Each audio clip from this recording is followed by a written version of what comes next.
Good morning, everyone. We're going to go ahead and get started. I'd like to call this meeting to order and welcome everyone to the second meeting of our joint interim committee on judiciary.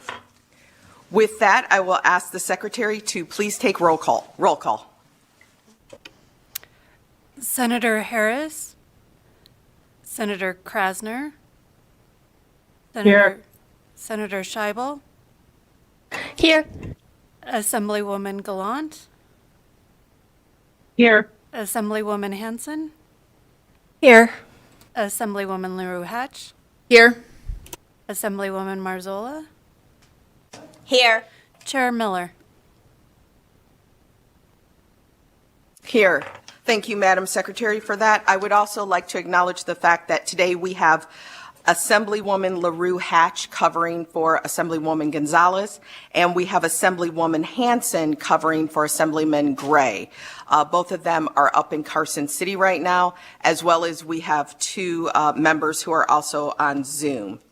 With that, just a few housekeeping items. Want to remind everyone that agenda items may be taken out of order today, or they may be combined with other agenda items.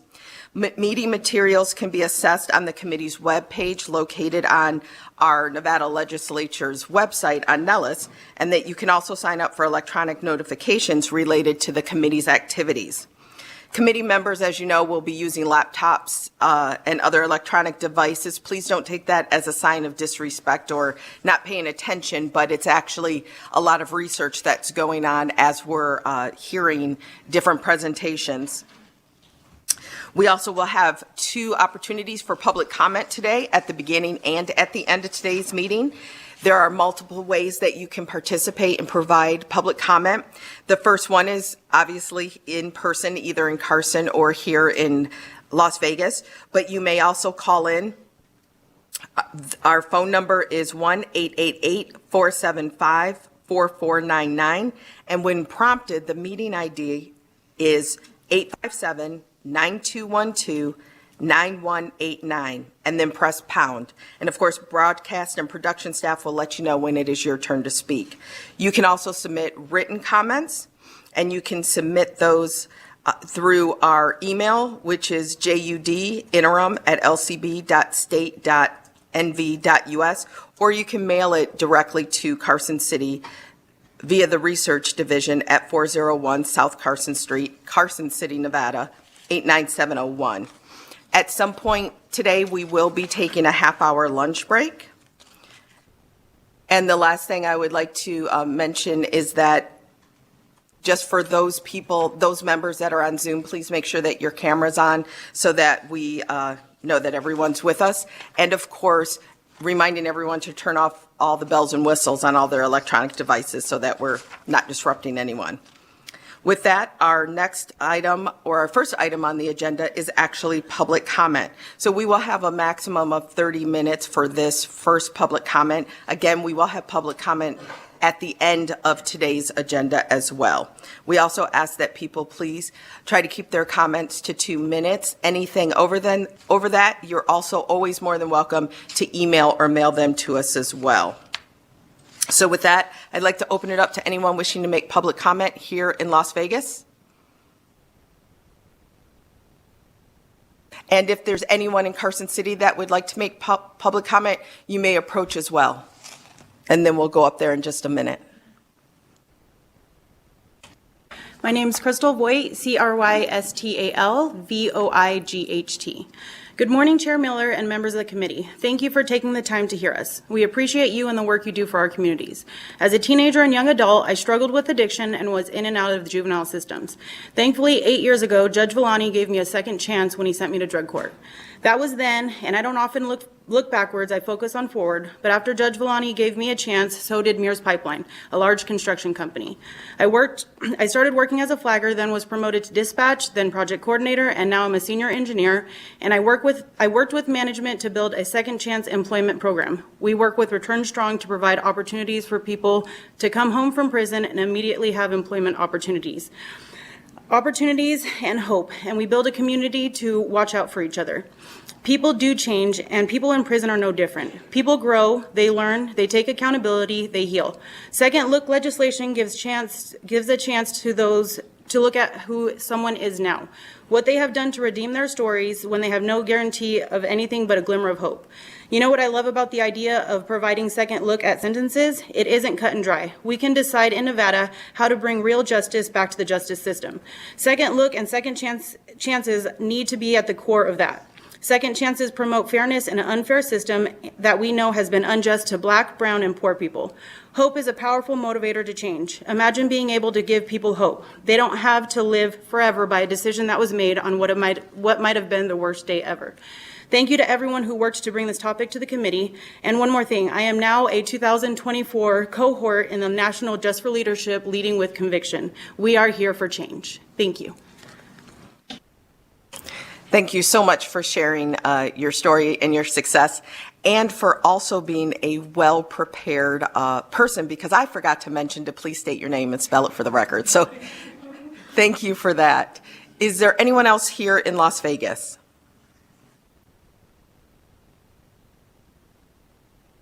And again, if there's a few of you that wish to make public comment, you're more than welcome to come fill the seats.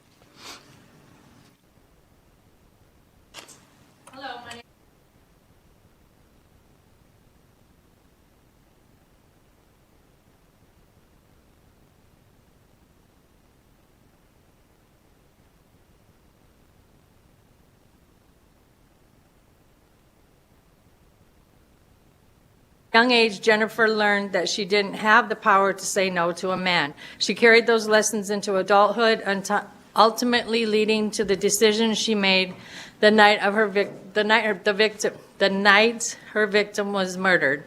Jennifer never intended to hurt anyone that night, but she did lure the victim into the motel for a robbery, ultimately leading to his death.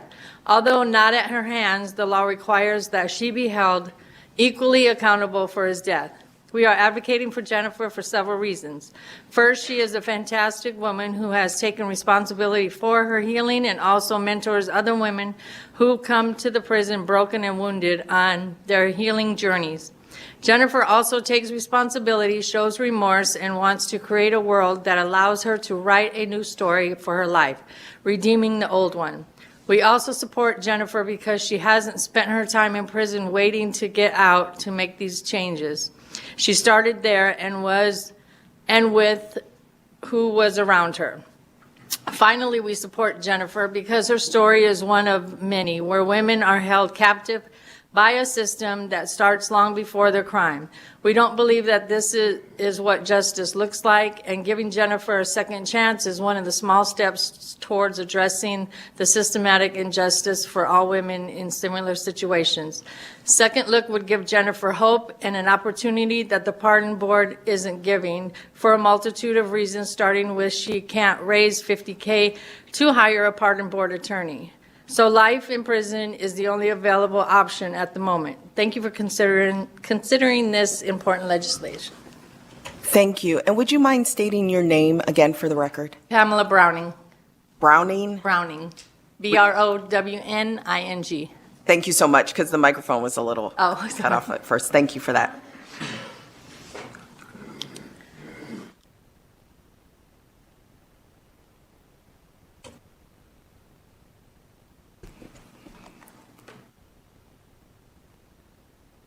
Sorry about that. My name is James Murdoch, Jr., JamesMurdock, suffix Jr., Jr. Good morning, Chair Miller and the members of the Interim Judiciary Committee. I got into the wrong path really young. I don't want to make excuses, but when I experienced a lot of trauma, physical and mental abuse growing up.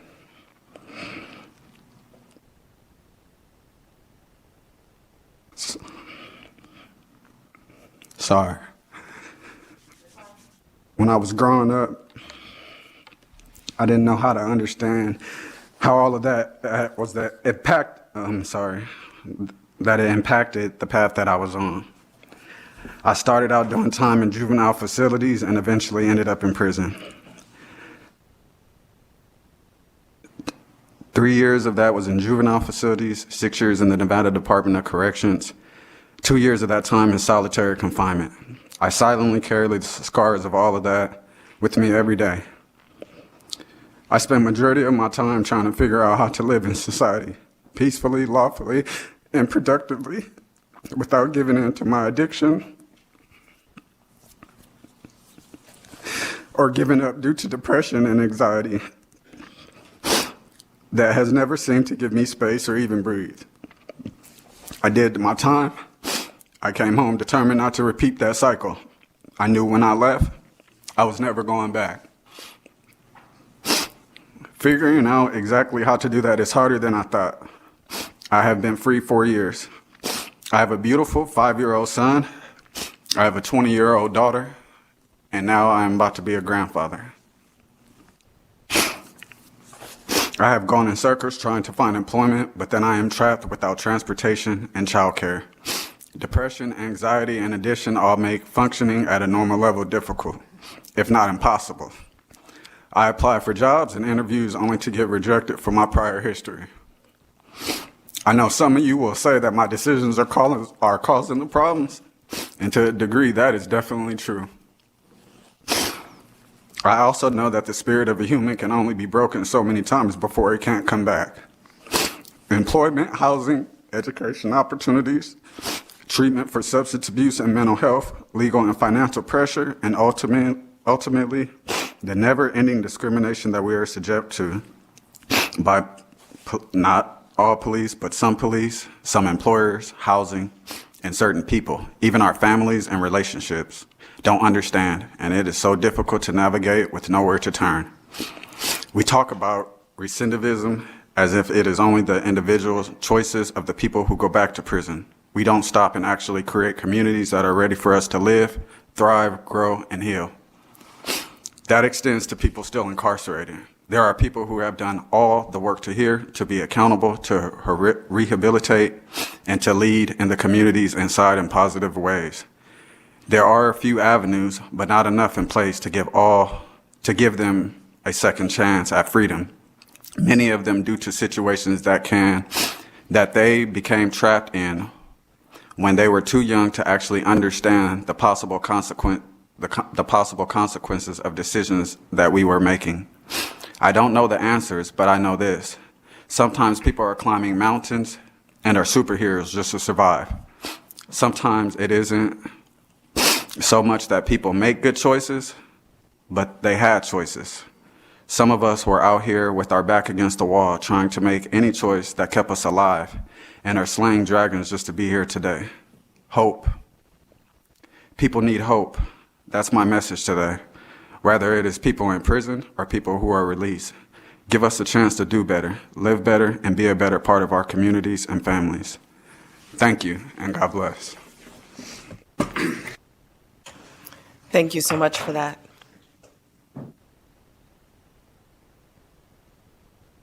My name is Moises Cortez.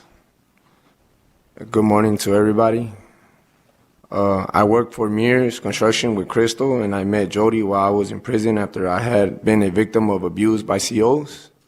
They told me about today and about some of the things that Return Strong and Mass Liberation are working on to make things more fair. I can talk to others. I can't talk for other people, but I can talk for myself.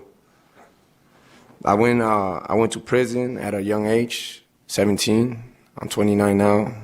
Did 11 and a half years, most of them in solitary confinement, about 7.5 in solitary confinement. I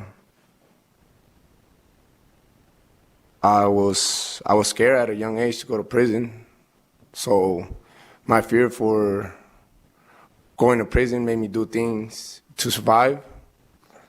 I was a SCG member for a Mexican gang, and that caused a lot of problems for me in there while I was in there with COs, staff, and other people.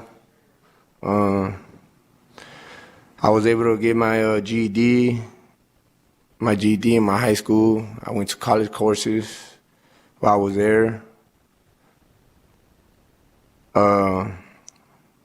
I made a lot of bad choices when I was younger.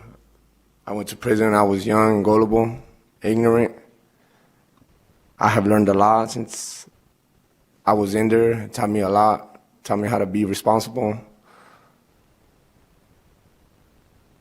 Now I'm out here. I've been out here for a year. I started as a flagger with Mears Construction.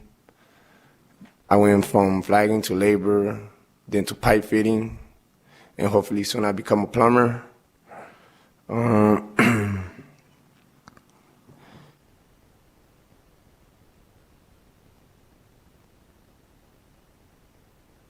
I was one of the people that wanted to give a chance to in prison, but I was never who they said I was. I knew when I got out, I knew I was never going to go back because I've been learning my lesson. I just had a lot of years to do. Now I'm out here and I have shown in the year, been able to accomplish a lot of things in a short time. And I'm going to continue. I got big goals and I'm going to accomplish them. So I appreciate you guys listening to me. I hope you guys can help other people like me, especially a lot of young people that went in there young. We were dumb. We grow up and we're going to make better choices. Appreciate y'all time. Thank you for listening. You guys have a good day. Thank you, sir. And we'll take one more here, and then we'll move up to Carson City. No, ma'am, you can. We're just bouncing around. That's all. So please feel free to sit. Yes, go ahead, and then we'll go up to Carson, and then to the phones, and then we'll come back here to Las Vegas. Okay. Good morning. I'm Amber Foster, AMBER FOSTER. I am torn about how to start this, talking about who I am today, or who I was before I went to prison. Because ultimately, who I am is what matters. But where I came from will help you understand what I have walked through to be here in this moment, to try to impress on you how important it is for us as a community, a society, to understand that second chances are so important. The first time I was arrested, I was 13 years old, 13. Back then, I was gangbanging, selling drugs. I went to juvie, and drugs grew into an addiction. Juvie is where I found out I was pregnant with my son. After I had my son, I continued using drugs and using and selling drugs. It led to prostitution to support my family and my addiction. You know where this is going, right? Yes, I went to prison for robbery with use of a deadly weapon and conspiracy to commit, which landed me in prison for 7 years, 8 months. Now I'm a violent offender with an addiction. I was also a woman who desperately wanted the opportunity to change. I went to Celebrate Recovery. I programmed. I worked as a firefighter. I got my GED, high school diploma. I did everything I could to heal and become the woman I was truly meant to be. In a few weeks, I will graduate from the 184 program. I am the first violent offender that they allowed to go to the 184 program. I'm living on my own, and I'm rebuilding relationships with my children, and they are seeing a different person than who I was before I went to prison. I work at Mears Construction and have already received a promotion. I will not go back to prison. And I am living proof you can't paint all of us with one brush because we are all different. And going in prison forces you to look in the mirror and make the tough decisions about life's purpose. From what I understand, second look legislation does that. It gives us the chance to stop and look at a sentence that was given that wasn't fair. Sometimes, most of the time, the justice system isn't always just, especially for women, especially for black women and me. This is desperately needed to equalize what we call justice.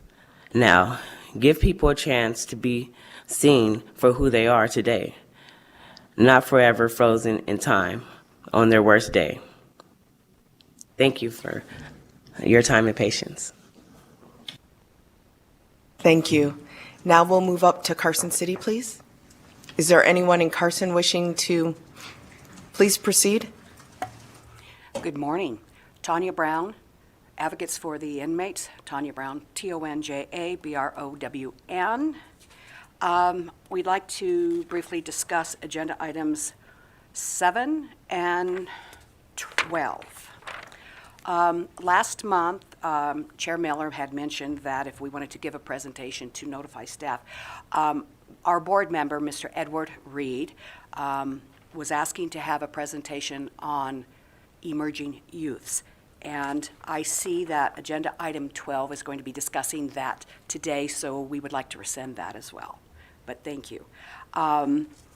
Also, under agenda item 12, the discussion by advocacy organizations of their involvement in the implementation of corrections-related legislation enacted during the 2023 legislation. Now, I've looked at the information that's going to be presented for the presentation. Under the prison public health crisis, under 2025 policy changes bill drafts, as a stakeholder, we would like to be have some input into this, and the reasons are because, well, we haven't seen the presentation, so we don't know for sure what it's going to be, but I'm hoping it covers this. If it doesn't, it needs to be created and into law, and that is under highly infectious deadly disease. Back in 2007, most of you probably do not know this, but NDOC had an outbreak of MRSA, which is, and also within NDOC, it was carried out into the public. People in Reno, Carson City, northern Nevada were coming down with MRSA. They had no idea where this deadly infectious disease was coming from. And so I did contact the state health department dealing with infectious diseases. And I had spoken with him, and he thought, too, it would be a good idea to have a protocol in place along with a notification to the public. I can tell you that during that time frame, 3 inmates contracted it, 2 died, 1 did not, 1 survived. I will tell you that when an inmate does die, and it's not due, but if they have contracted MRSA, but they didn't die from it, but they have other conditions such as, we'll say, Hep C, for an example. On the death certificate, it will not say that MRSA was a contributing factor or to the death. And I think that also needs to be placed on a death certificate because it does play a factor, but they don't do that. But so these are some of the things that we would like to see done is a policy and a protocol in place for NDOC, a notification, a state notification to the public so that people can be aware of it. And to explain really briefly on how it spreads, if I sneezed and I just took a paper towel or whatever and wiped it, somebody comes along, touches it, they could get it, and it can be deadly. There were advocates also and visitors who were getting yes. it. Thank you very much. Thank you, Ms. Brown. Is there anyone else there in Carson City wishing to make public comment? Okay. Sorry, no. Then broadcasting, thank you for that. Broadcasting, will you open the lines, please? Thank you, Chair. If you would like to offer public comment for today's meeting, please press star 9 now to take your place in the queue.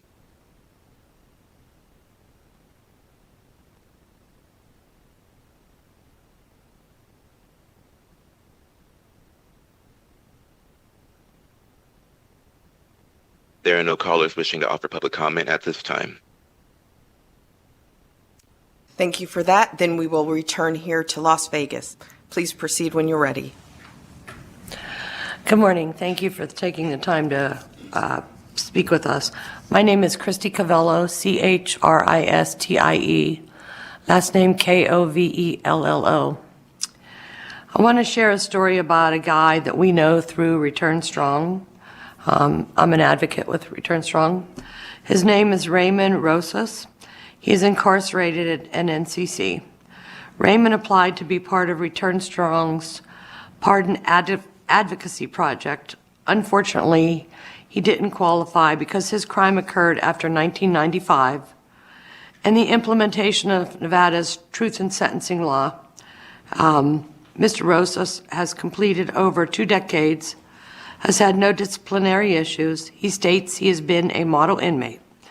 He has attended college, maintained employment in the prison industries, worked as a lead sewer at the mattress factory. And this is what he wrote to us. I don't know if you will be able to eventually get me on a pardons board agenda, but I will appreciate every little bit of effort. I know that they will not even look at my pardon board application once they see that I was sentenced to life without after 1995 because of the state of Nevada's truth in sentencing laws. However, like I've stated before, why does a person who committed a murder in 1994 get action at the pardons board regardless of age, gender, or extent of the crime, but a person who committed a murder in 1999 is locked away forever? What's the difference between someone who has life without and someone who's sentenced to 5 consecutive 20 to life sentences? Who is going to live 100 years from the day that they came to prison? The only difference is that a person with 5 consecutive 20 to life can apply to the pardons board, but not me. The justice system and the pardons board have their priorities backward. People get let out of prison who I know firsthand shouldn't be, yet there's a smaller handful if only given a second look, a second chance. Could we and would we get out and be a very positive, productive citizen in society? But right now, there's no avenue to even get our case reviewed, let alone get access to the only place our stories can be redeemed at the pardon board. We need to find ways to change. Thank you for listening to his story, his letter.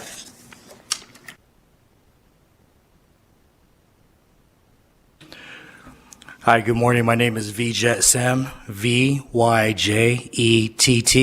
Last name Sem, S-E-M as in Mary. Okay, good morning.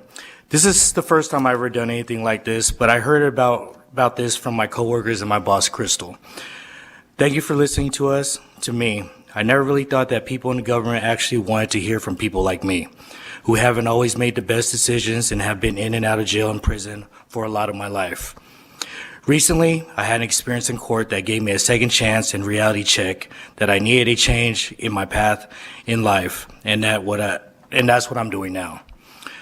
Turning my life around to be a better man, a better neighbor, a coworker, because I never worked, I hustled all my life, and that requires to put you first. It's about survival at all costs.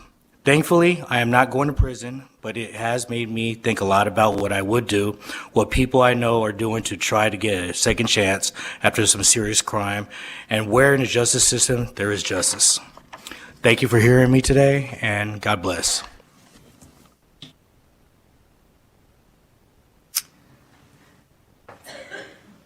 Thank you for that. Not seeing, is there anyone else wishing to make public comment?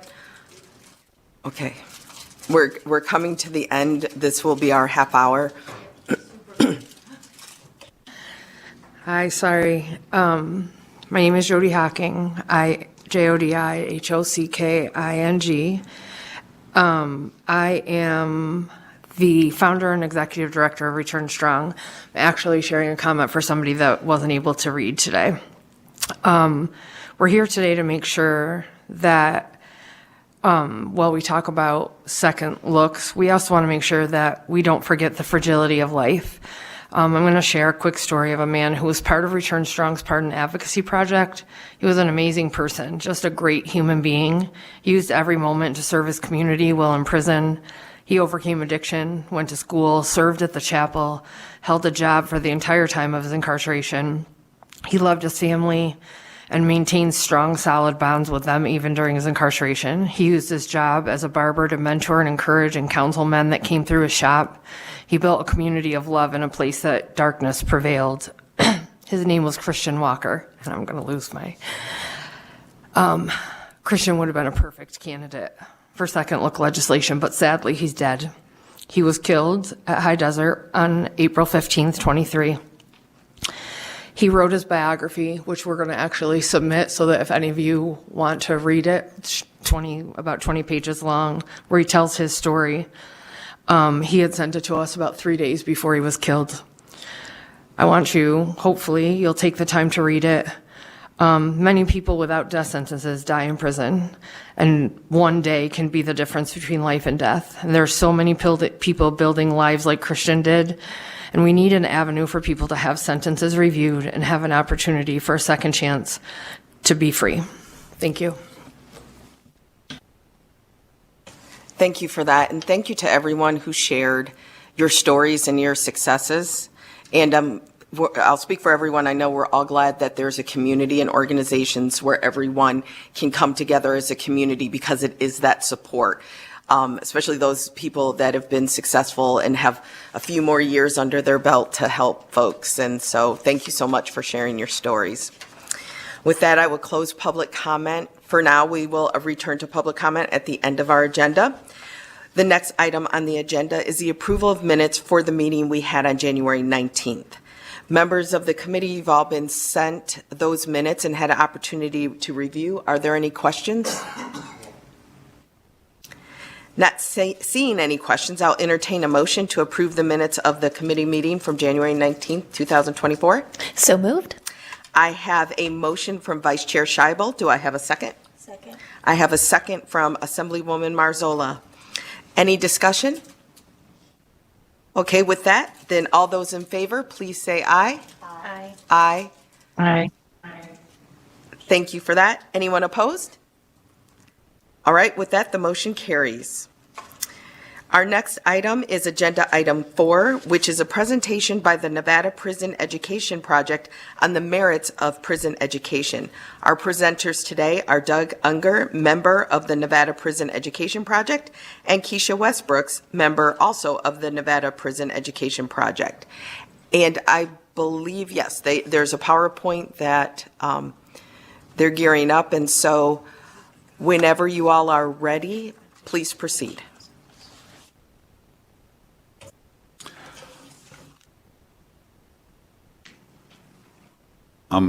Good morning. I'm Doug Unger, D-O-U-G-U-N-G-E-R, member, Nevada Prison Education Project, and chair of the Government Affairs Committee, Nevada Faculty Alliance, and this will be my 33rd year as a professor at UNLV. Thank you, Chair Miller, Vice Chair Scheibel, and members of the committee for this opportunity to present this morning. I'm not sure how to get the slide to project, but I've got it up here, so it's in slideshow mode. So is there a button I need to push?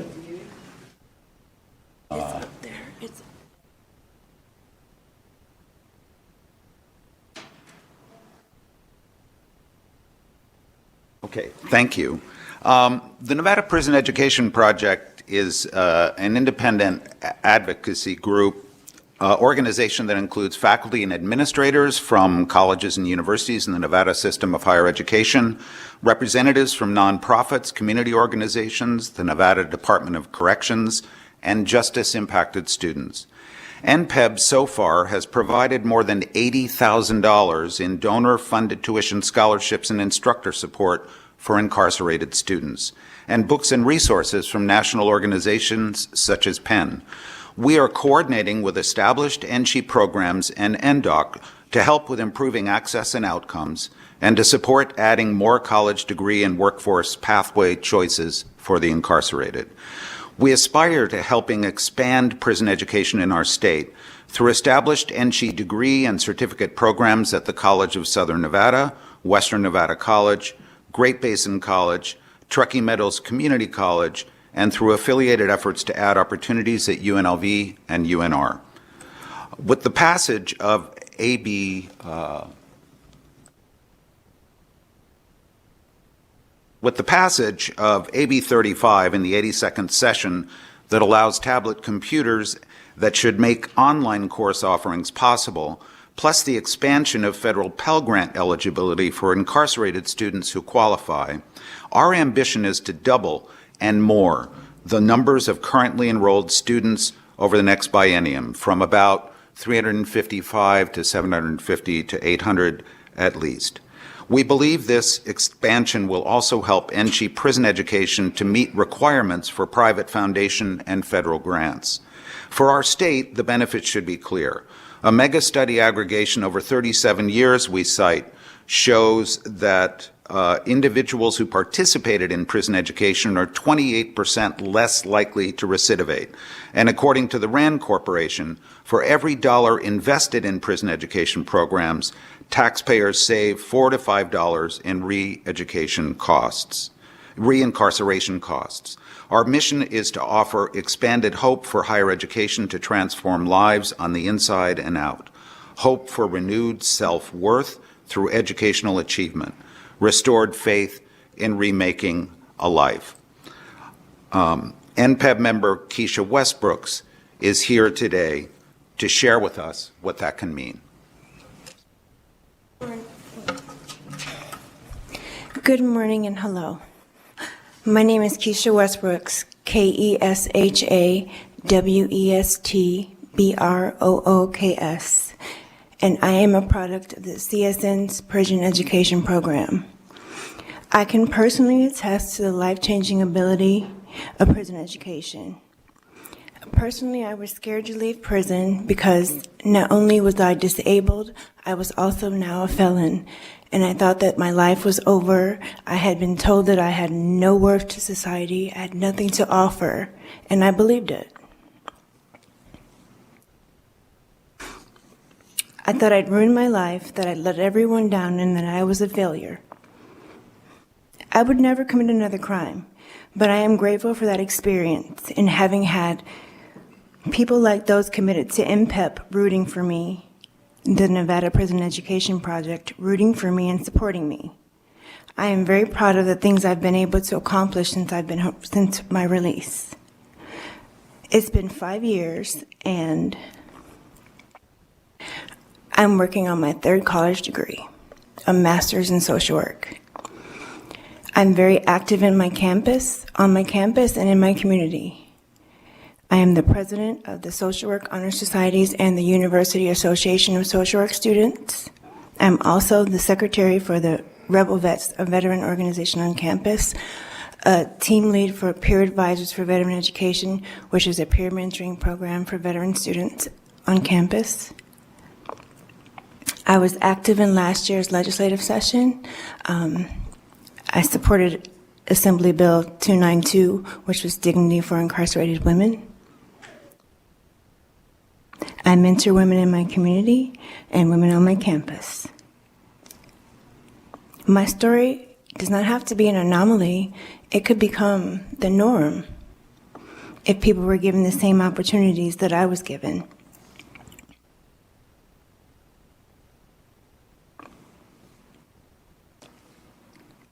When I was released, I enrolled at the West Charleston campus of CSN.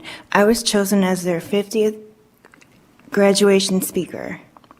I transferred to UNLV and I'm still going strong. I obtained my bachelor's of social work degree with honors and have been on the dean's list every semester. Early on in my re-entry, I joined the Nevada Prison Education Project as their pretty much lone student voice. That was intimidating, to say the least, because it's a committee made up of administrators and intellectuals, and here I am, just a felon. But they accepted me with open arms and made me feel welcome and encouraged me to share my story because it illustrates the power of prison education. I don't list my accomplishments to brag, I do it to show you what prison education can do, not only in my life, but as a single mother, it is important to me to be an example for my children, my 2 beautiful daughters. I am a first-gen college student. My oldest is 28, and she's now in college as well because she saw me do it. My youngest is 13, and she wants to do the dual enrollment high school and college program. So my children are proud of their mom, and they strive for excellence now because they see their mother do it. Prison education can be the bridge that makes a successful reentry possible. It can not only change the life of the person who was incarcerated, but it can change the trajectory of their entire family. The data shows that it not only saves taxpayer dollars, it deters reoffending. My story illustrates that it can not only positively impact the lives of the person, their families, but that trickles down into the communities that we all live in.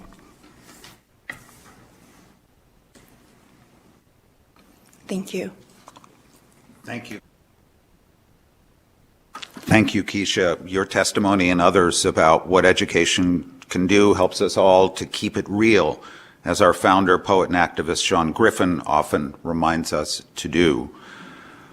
A poem written by Ismael Santillanes in his 24th year of incarceration, shared in our PowerPoint, shows what this can mean also for those incarcerated for longer sentences, how education can be a lifeline against despair, and what Keisha says, too, about reinforcing education and the value of education in the family can't be emphasized enough for those who are serving longer sentences and who have families who see and follow their examples. Advice for teachers who begin their classes inside is to assert that, yes, this class will help provide you knowledge and skills, but most importantly, it will help to get you out, no matter how long you're in for. And that keeps it real too. And that's why we're here. Our NPEB team, which includes all of these representatives of nonprofits, NSHE faculty, NDOC representatives, and administrators from our NSHE institutions, are really working together to help NSHE expand prison education.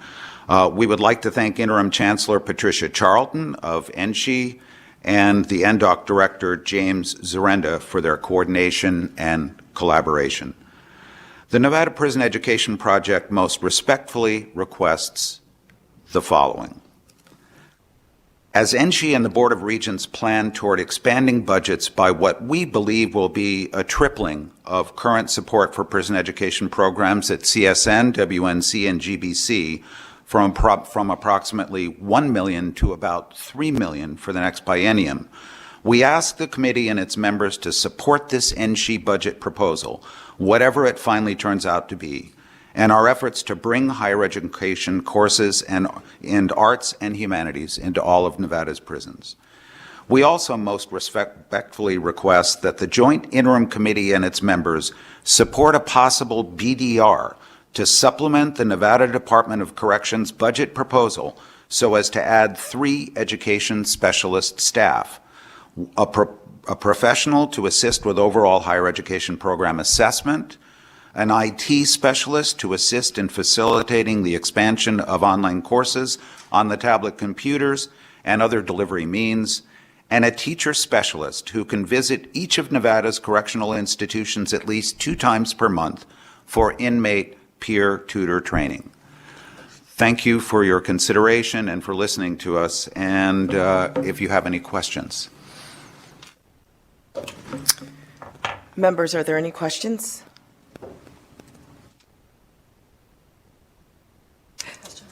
Vice Chair Scheibel? Thank you for your presentation, and I apologize if you answered this in the presentation, but I was hoping you could just be a little bit more specific about what it is statutorily that needs to be changed to allow, you had mentioned that a change could help the prison education project to receive more federal and grant funding, and could you just clarify what that changes that needs to be made?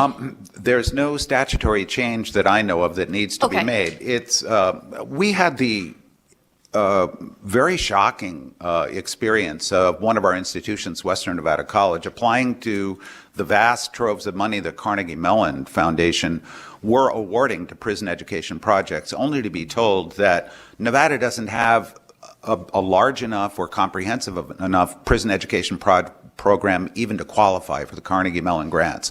So those grants went to larger states with larger programs like Massachusetts and especially Connecticut, the same states that always got the grant funding. So if we expand 2 or 3 times, we are hoping that we will qualify for Carnegie Mellon grants and other private foundation grants and federal grants. Okay, thank you. I would love to see the program expand 2 or 3 times as well, so I hope that you'll keep us updated on that progress. Yeah. Thank you. Thank you.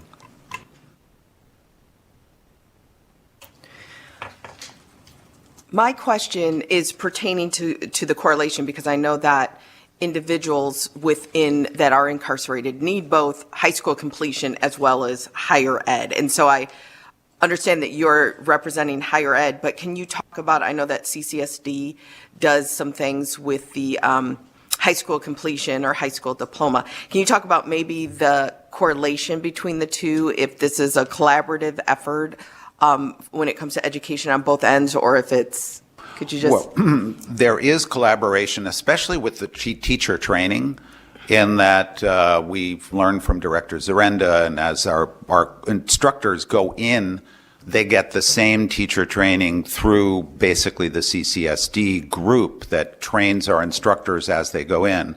What we would like to do, as we're a bridge organization that really has getting everyone together, from NSHE to NDOC to the private foundations to the community partners, and also are reaching out to CCSD so that we can hopefully provide a full pathway. Also to solve the issue that sometimes inmates get an AA degree, and then they're wondering, well, what next? What can I do next? So the next piece we're hoping to add is to put UNR and UNLV advanced courses into prison education so that there's a full pathway toward four-year degrees, and as well as the two-year AA degrees and many workforce certificates and training certificates that are already offered by the individual institutions. Thank you for that. Members, any additional questions? Not seeing any. I thank you for your presentation, and we will go ahead and close this agenda item. Our next item on the agenda is presentation by Nevada's Department of Indigent Defense Services, including updates on the implementation of legislation enacted during the 2023 legislative session and legislative priorities for the 2025 legislative session. Our presenters are the Executive Director, Marcy Reba, and Deputy Director, Thomas Quells.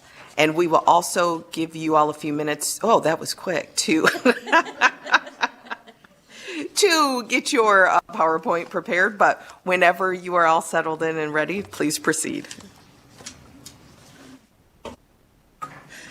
Good morning, Chair and members of this committee. Again, my name is Marcy Reba for the records, last name spelled R-Y-B-A, and I currently serve as the Executive Director for the Department of Indigent Defense Services.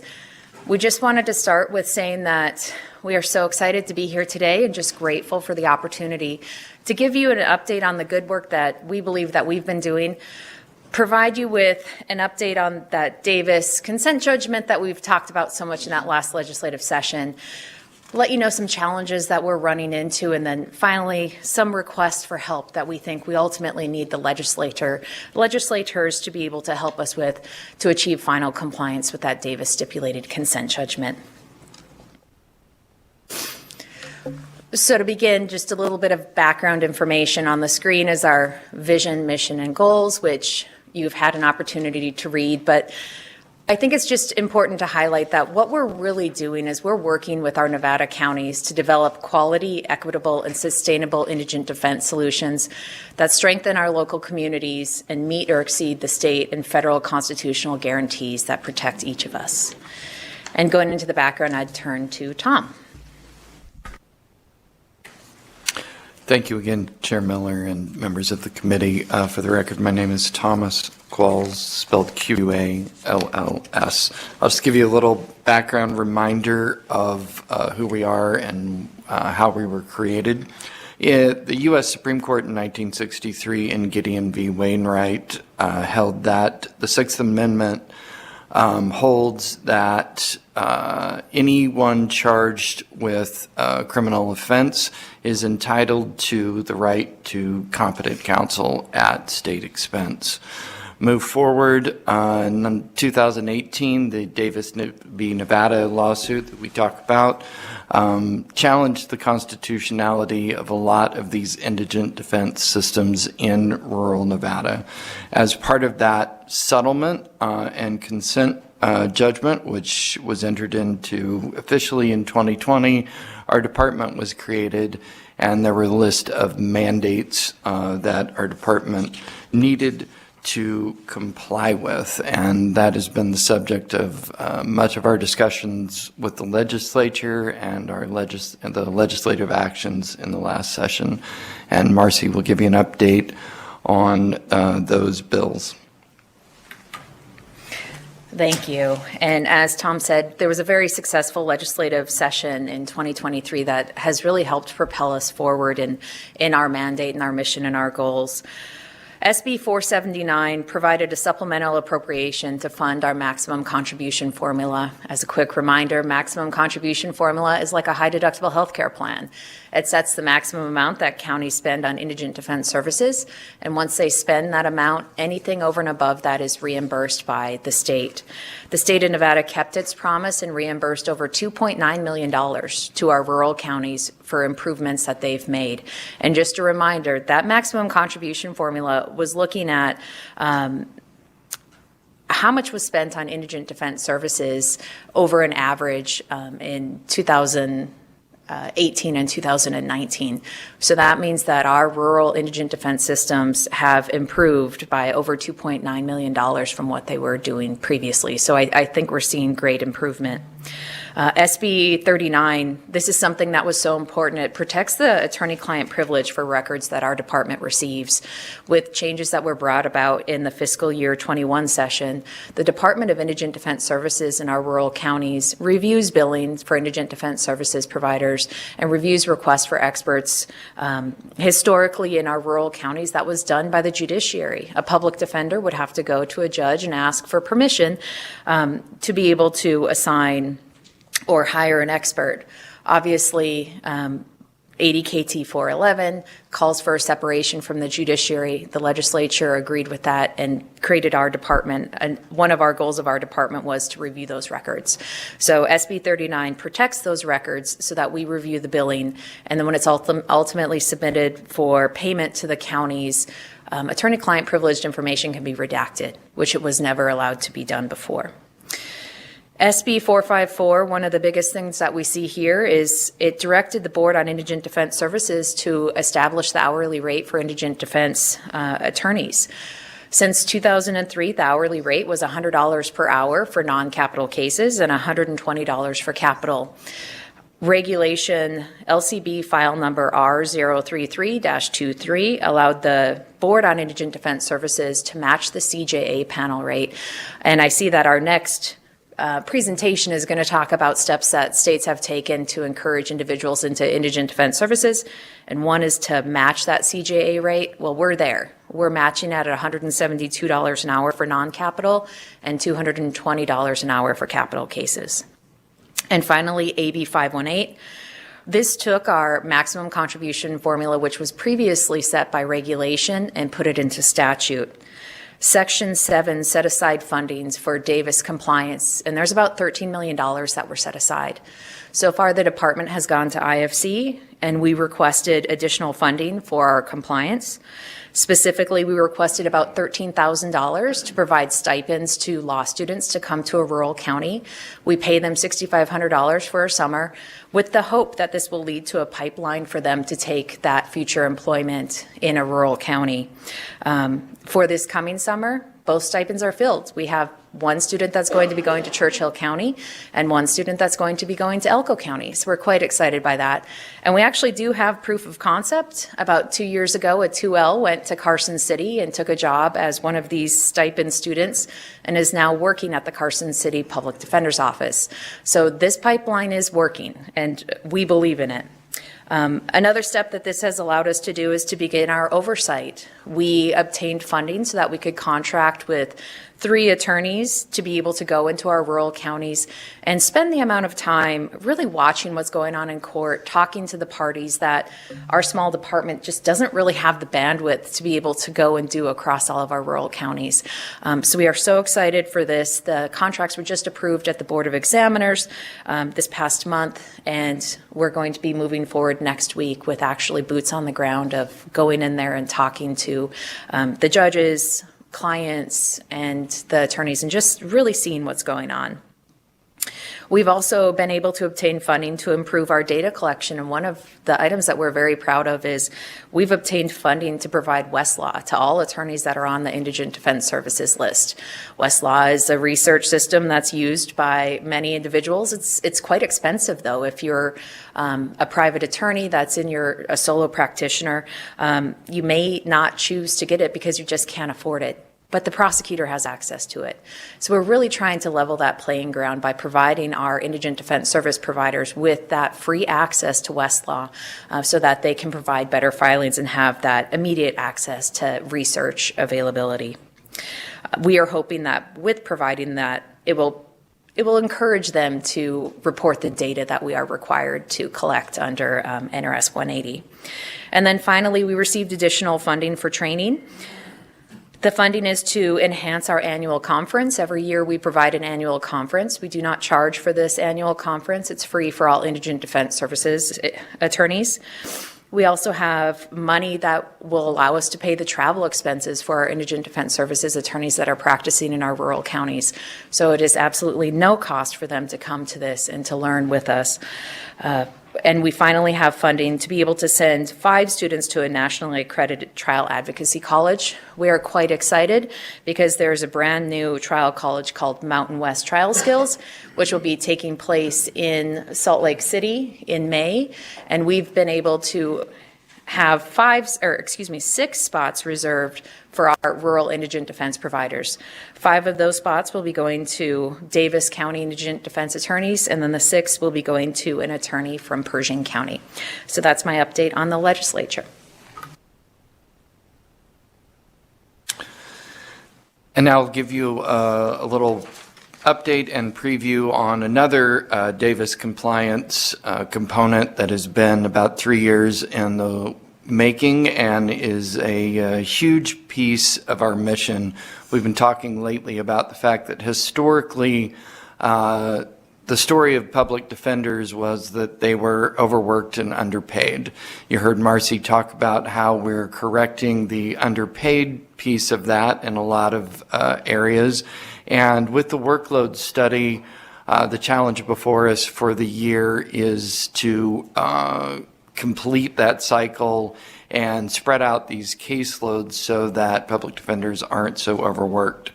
And so we contracted with NCSC, the National Center for State Courts, under a mandate from Davis, again, to do a caseload workload study. Again, this was about 3 years in the making. It was delayed a little bit because there was a simultaneous national study going on by the RAND Corporation that NCSC was also involved with. But we did a Nevada-specific study, including looking at the data that we had collected, plus a series of about 6 months. Actually, it was 2 different rounds of Delphi studies, talking with providers and judges and other people in the field to get real data from boots on the ground. Anyway, the bottom line is that NCSC came out with a study in which they recommended 10 different things, including numbers of public defenders for each county based upon the case weights there. And these were divided not just by numbers of cases, but types of cases, because there's a big difference between, say, a misdemeanor, gross misdemeanor, and Category A felonies or high B felonies, right? Murder cases, sex assault, things involving weapons, much higher, much more complicated cases. So we came up with case weights for all of those, and then determined based upon that how many public defenders need to be in each county in order for them to be, for their caseloads to be sustainable and for them to be effective at their work. The recommendations also included things like staffing and investigators, mitigation specialists, and social workers. Our board adopted the study and these standards on November 1st of last year. And so under Davis, all of these rural counties have 1 year within that time frame to comply with that. Of course, as you know, Marcy's going to talk about, we'll both talk about a little bit, there's a crisis of availability of public defenders, of indigent defense services providers that we've talked to this committee about before, and that most of the nation is experiencing. And so we'll move into some of the things we're doing for that. So as Tom said, we are facing some challenges to the workload compliance. Interim Finance is going to be expecting a little preview, a request for additional staff for the State Public Defender's Office so that we can bring the number of attorneys in the State Public Defender's Office into compliance with the workload. As Tom stated, there were several recommendations in that report, and one recommendation was for counties to consider to reduce their workload by transferring some of the workload to the State Public Defender. We are actually seeing some counties consider that and to request that some of the appellate workload be transferred to our Nevada State Public Defender. So we will be requesting those positions. Our problem is that rural Nevada is in what we're calling a public defender desert. There's just a shortage of indigent defense providers, and even if we can find those indigent defense providers, there's a shortage of housing for them to actually be able to move into the area. Some things that we're looking at internally are we are creating an office in Clark County for our public defender so that we can hire the attorneys locally in Clark County, we're hoping, and then have transportation costs for them to be going into our rural counties. So we are thinking creatively of how to address this, but the Nevada State Public Defender is not really the safety net that we need it to be able to come in here and protect our rural communities if something were to take place. And we're going to get into that in more depth. But one thing that I thought was very, very helpful when we got our workload created is we contacted the state bar and we asked for the number of attorneys that are registered as having an office and the counties that they're registered in. And this is the data that we received. And as you can see, Clark and Washoe are the only counties that have 1,000 attorneys or more, which this is kind of expected. These are the biggest population areas that we have in the state. And I think it's important to state that just because attorneys are registered as having an office doesn't mean that they live in the state, and it doesn't mean that they're practicing. One area that I'd like to highlight is White Pine. I'm highlighting that because that's specifically where the state public defender is setting up services, and services has been transferred. Right now, there's 12 attorneys, according to this data, that have been registered as being attorneys in White Pine County. But when you really look at the data, 2 of them are retired. 4 of them are DAs. 1 of them is married to a DA, so they're not allowed to be indigent defense providers. 1 of them is an attorney general, and 2 of them have a private practice, and they don't want to close their private practice to become state public defenders because private practice is not allowed when you're a state employee. And then finally, there's 1 attorney that has since moved and an attorney that serves as the county manager. Those are the 12 attorneys that we have to serve or to choose from, and it just provides a showing that we're not going to be able to recruit from within the county to fill these 4 positions that we need. We need to think more nationally, really, in what we're reaching out and what we're striving and where we need to pull them from. And that's why we're taking those steps to set up that Clark office to serve as that position. But I think it's just so showing that some of these areas have so few attorneys. Esmeralda, for example, they need 0.3 public defenders. They have 1 attorney. That's the DA. And then the information that we gave you for the background, we also pulled out information like looking at the date that they took the bar. And we highlighted how many people in these areas have taken the bar more than 30 years ago. And when you look to our rural counties and even Clark and Washoe and you pull out those numbers, you see that we are very, very reliant on a workforce for attorneys that have been practicing for over 30 years. So this is something that we're taking into consideration when we're trying to think of creative ideas of how we can turn this public defender desert into an oasis. And Tom's going to touch on that. Thank you. So,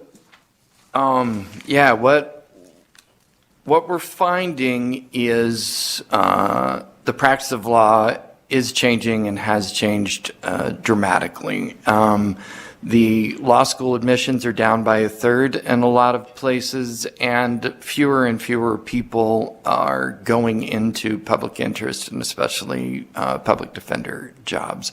It used to be 20 years ago that you couldn't get a job even at the Washoe County PD's office. There was a wait list. They were highly coveted because they were really good experience and training grounds, and you got benefits and all of that. Anyway, the trend has shifted from that, and as Marcy mentioned, it's exacerbated in our rural counties where a lot of places, these older attorneys held these public defense contracts for a decade or two, and there wasn't really the opportunity to bring in newer, younger attorneys and train them and have any kind of pipeline there. COVID moved the retirement of some of these attorneys forward. Many of them have since retired and become deceased. And so we've started looking at this, talking with other states, working with Boyd School of Law, and recognizing that there's not going to be one, silver bullet solution to this.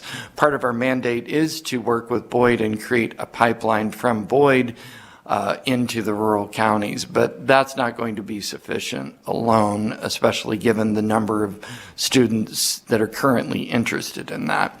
So, as we mentioned, we have first through the bar and now through general funding, we've set up summer stipends for summer internships, and we work with Boyd to staff those. We have for this summer, one is already placed in Churchill County and one in Elko County, and the one that's going to Elko County is actually from there, so that's a nice return. We're going to continue to work to try to expand that. We're working, again, as we mentioned, on training programs with our existing public defender list and trying to expand that now to into the law student realm and into brand new attorneys that we bring into our list. All of those, we historically have done approximately one training a month that's free. We also have like this First Friday thing that we do when issues come up that we can staff with these public defenders around the state, and we do our annual conference. One thing we're working on as well, and the pipeline thing, is expanding, working with the bar and other stakeholders to expand the limited practice exceptions through currently 80 KT 0611 and 80 KT 0616. 611 allowed, there was the ability for law students to intern in public defenders' offices and go to court and do things under the supervision of the public defenders there. But then they weren't allowed to continue to practice once they graduated and before they passed the bar. They couldn't, for instance, if they were offered a job in that office, stay there and continue to do that kind of work. So what 611 did was bridge that gap, and it allows them to stay on in that office. They can offer them a job. They can continue to do the supervised work up to 18 months. They have 18 months to take and pass the bar.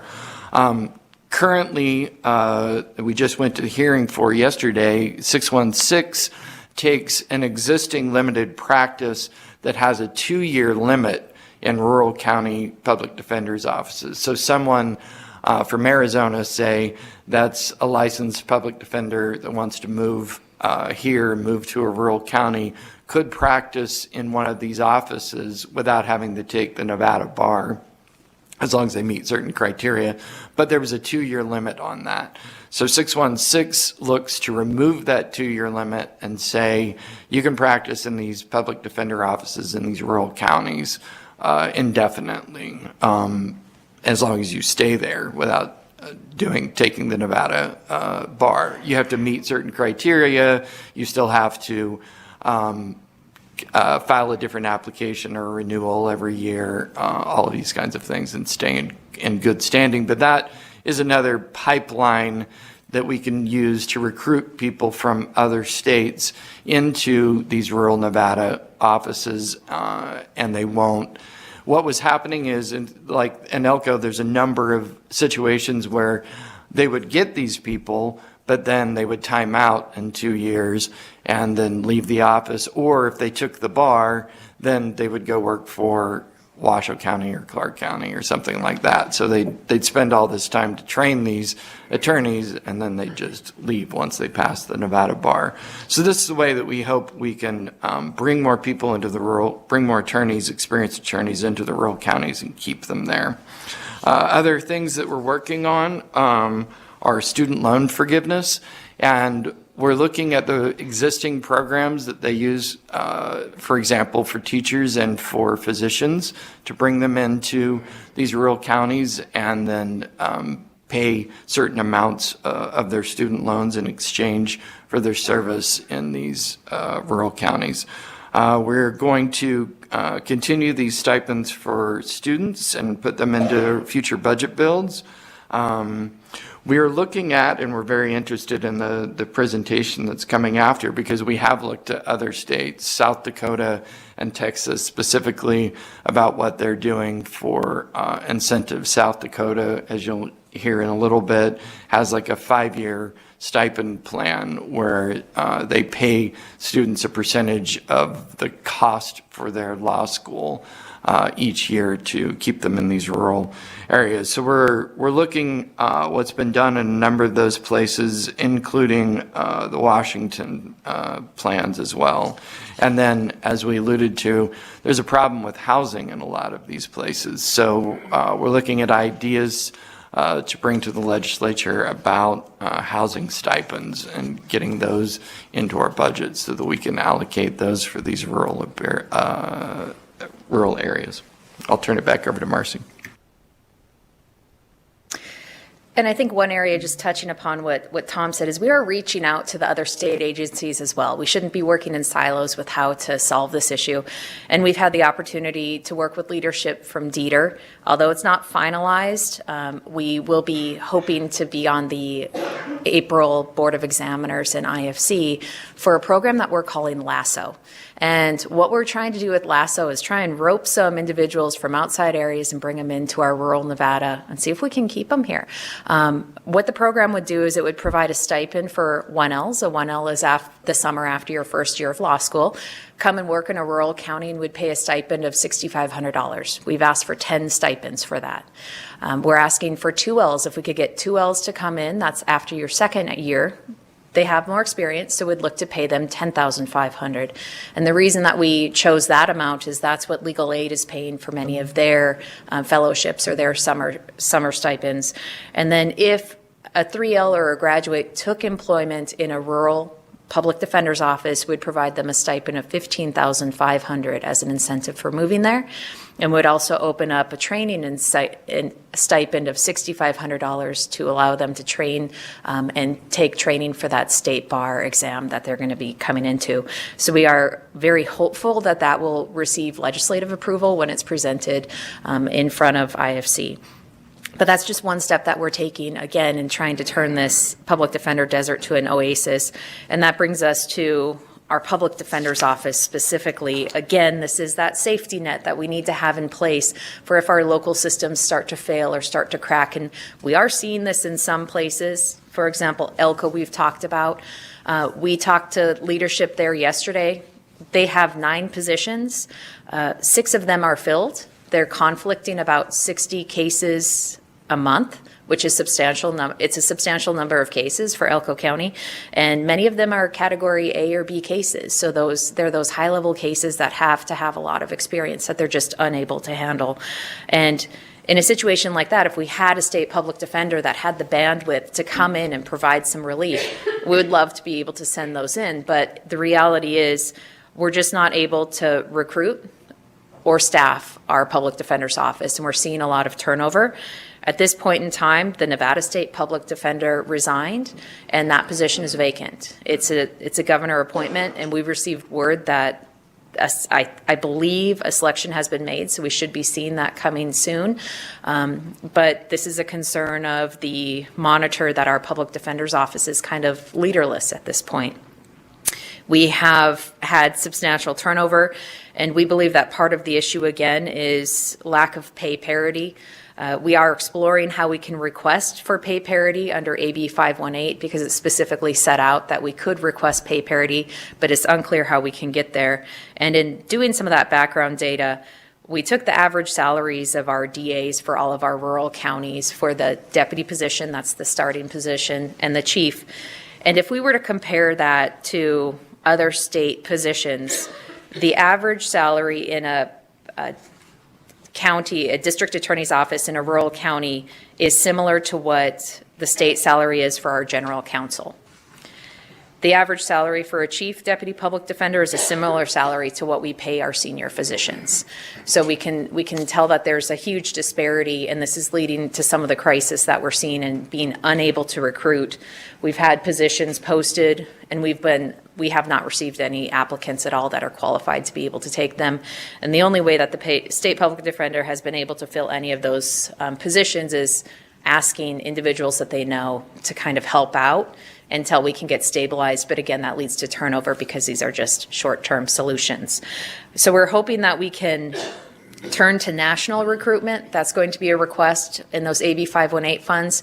If ADKT 616 is approved, we're hoping to be able to pull attorneys from other states and bring them into the state public defender's office. So that's currently our plan. But again, concerns that the state public defender has with being able to staff is that lack of pay parity we're seeing and a lack of recruitment tools. And that is all we have for our presentation today, and we're available if you have any questions.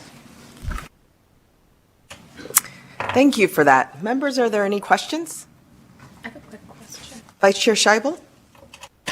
Thank you for all of the work that you've been doing. I know we've been talking about this for years now on how to improve the access to representation in the rural areas, and you really have made strides. So I apologize if I'm opening a can of worms. We can close it. I'm just wondering, you did mention that, in small counties where you have a handful of attorneys, they're reticent to close their private practice in order to start doing indigent defense. Would allowing them to do both be a possible solution to the problem, or are there other roadblocks that I'm not thinking of that would prevent that from working? Marcy Reba for the record. Thank you for that question. In our rural county public defender offices under NRS 260, counties with a population of less than 100,000 can do private workload. It is only limited to the state public defender's office that you are not allowed to do a private workload. So would it make a difference? It may. While we have our workload study coming out, what it says is that White Pine County needs 4 full-time equivalent attorneys. So there's the workload for 4 full-time equivalent attorneys to be able to do that. So if we allowed them to do a private workload, we'd probably really have to have an understanding of how much workload are they reserving for our public defender work. And that's what we're doing in all of our rural counties, is having them specify how many hours is this attorney agreeing to provide to this county, and then would also know how many hours are available for private workload. So that could be part of the puzzle or part of the solution, but I think we'd also need to ensure that even if they're salaried public defenders, that they have sufficient time to provide to our indigent defense services cases, and they're not, filling that time with other workload. Chair, if I could add just a note to that, just to give you an idea of the fuller picture there, those 2 attorneys that we referenced in White Pine County actually do a considerable amount of indigent defense as part of their private practice. One of them currently has a conflict contract if for what the NSPD has a conflict with. We have approximately 100 attorneys on our statewide rural indigent defense qualified list, and we use them extensively. Marcy referenced the approximately 60 conflict cases from the Elko PD's office over the last 14 months, and that has been largely absorbed by our private attorneys taking appointments. So that's a huge part of what we do in our appointed counsel administrator role.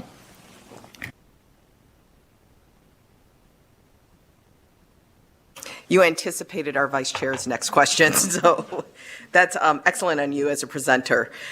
Our next question will come from Assemblywoman LaRue Hatch up in Carson City.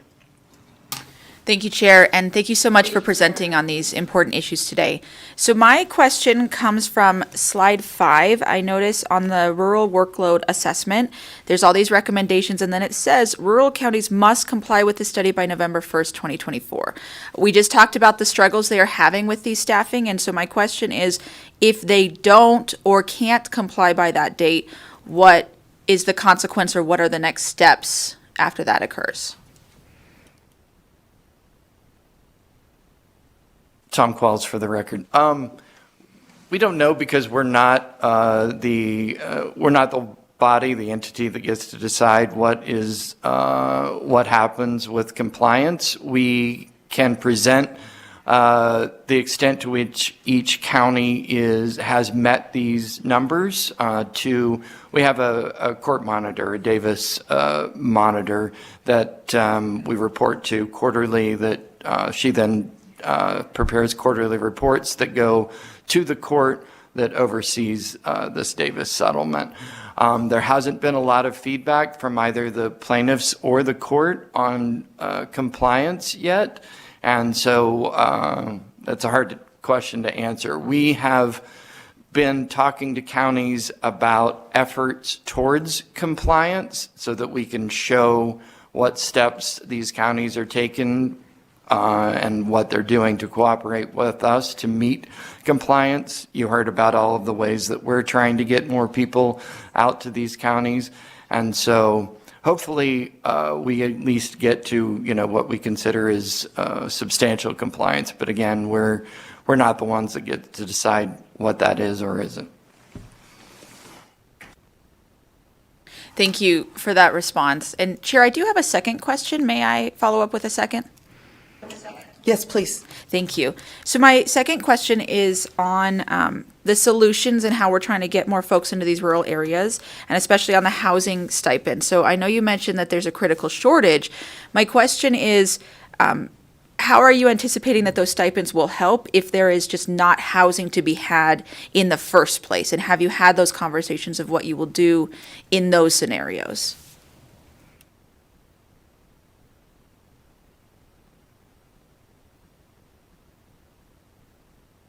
For the record, Marcy Reba. So we are exploring what other states are doing when we're trying to find creative solutions for this shortage. And what we're coming to find out in talking with attorneys that are going or trying to go to these rural counties is there just is not any sort of housing available. We've talked with other state agencies, and it's our understanding that some state agencies are allowing individuals to live on state property in a mobile home, for example, or in an RV. I don't know if that's necessarily realistic for public defenders if we're required to be in court and in the city, but it is one possible solution that we could look into. But the stipends there's just no housing for rent in these areas is feedback that we're receiving from some public defenders that have tried to move there. When you look at the available housing, there are some houses available. They're very expensive, especially if you don't know how long you'll be in the area. So I believe that the stipend could maybe serve as some encouragement for individuals that might be from rural counties or have connection to go back there and assist with higher costs of housing if they were to actually have to buy something to be able to be in the area. But other states have had success. We shared a Sovol Solutions final recommendations report where he highlights, I believe it's South Dakota that provides that stipend, that extra $1,000 stipend to be able to get individuals there. And again, like we've said, we're actually thinking creatively of if there's no housing to be able to move there, how can we get attorneys there? And that's why we're looking at creating that office, or we are creating an office in Clark County and allowing people to drive to court to be available, stay in hotels for the period of time that they're there, and provide that coverage. So we're just in that exploratory time at this point of what are other states doing, what's going to work, and that's part of the reason of why we reached out to LCB to see if we could use research resources here as to what states are doing and what we should try and replicate, because I don't think we need to reinvent the wheel if there's something successful in another state. And that's how we got that idea for LASSO. I shared with you what Washington is doing of providing stipends for those students to get them out there. So we're just trying to find creative solutions of how we can solve this issue. Thank you so much, and thank you, Chair. Thank you for that. Members, any additional questions? All right, not seeing any. I will go ahead and close this agenda item. Thank you for your presentation. Our next item is the presentation on the state's efforts to promote indigent defense services in rural areas. Our presenter is Jessica Guarino, policy analyst from the National Conference of State Legislators. And I see you, is that you right there? And did I pronounce your name incorrectly? Could you say your name for us? My name is Jessica Guarino. Guarino. Okay, thank you for that. And can you also just explain briefly in your introduction, if you weren't planning on it, what the National Conference of State Legislators are so that everyone's aware? With that, we are ready for you whenever you are, so please proceed when you're ready.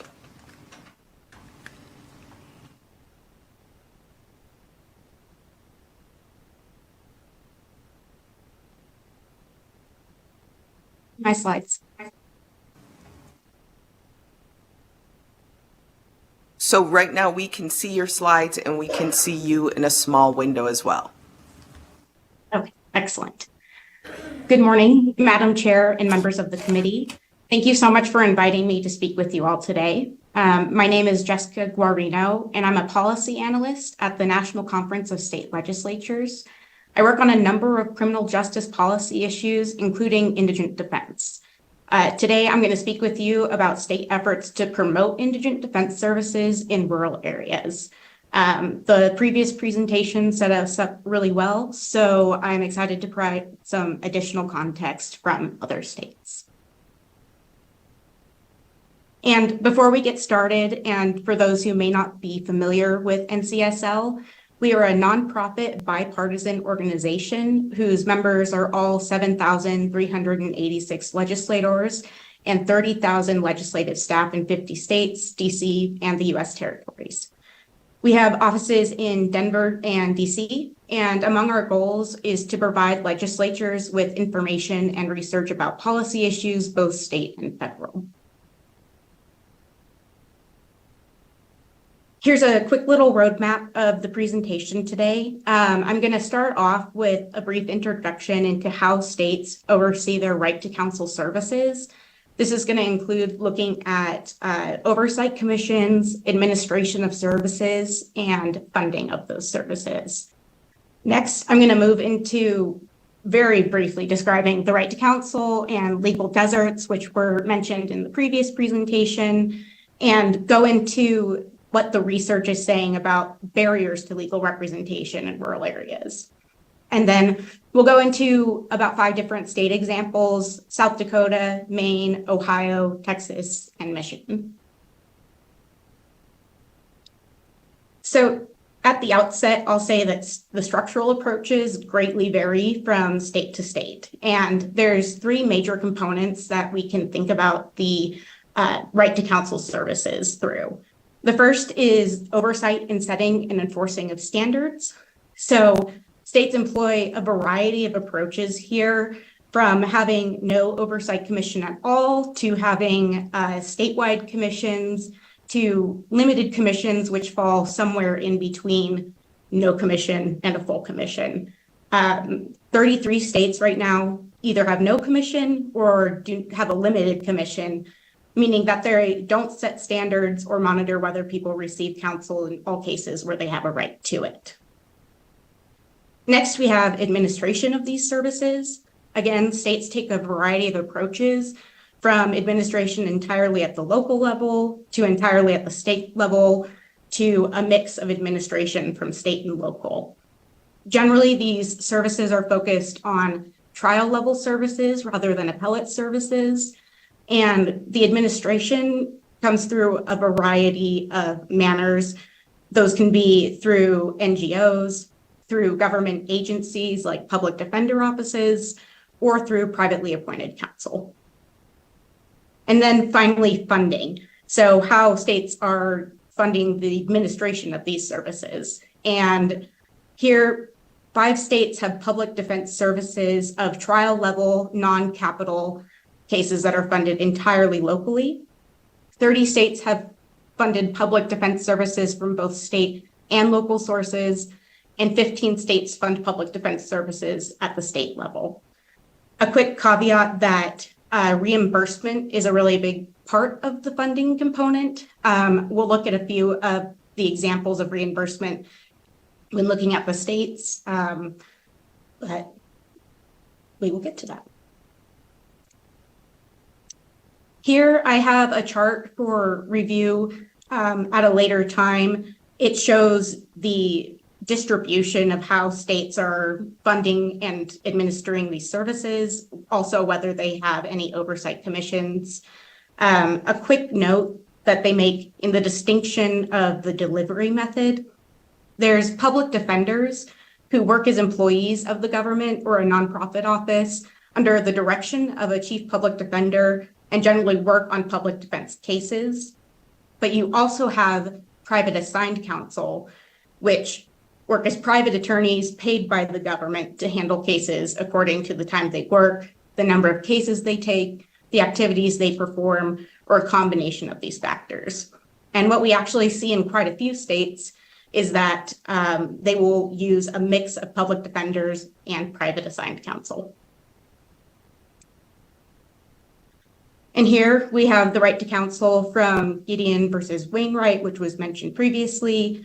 Reason and reflection require us to recognize that in our adversary system of criminal justice, any person hailed to court who is too poor to hire a lawyer cannot be assured a fair trial unless counsel is provided to him.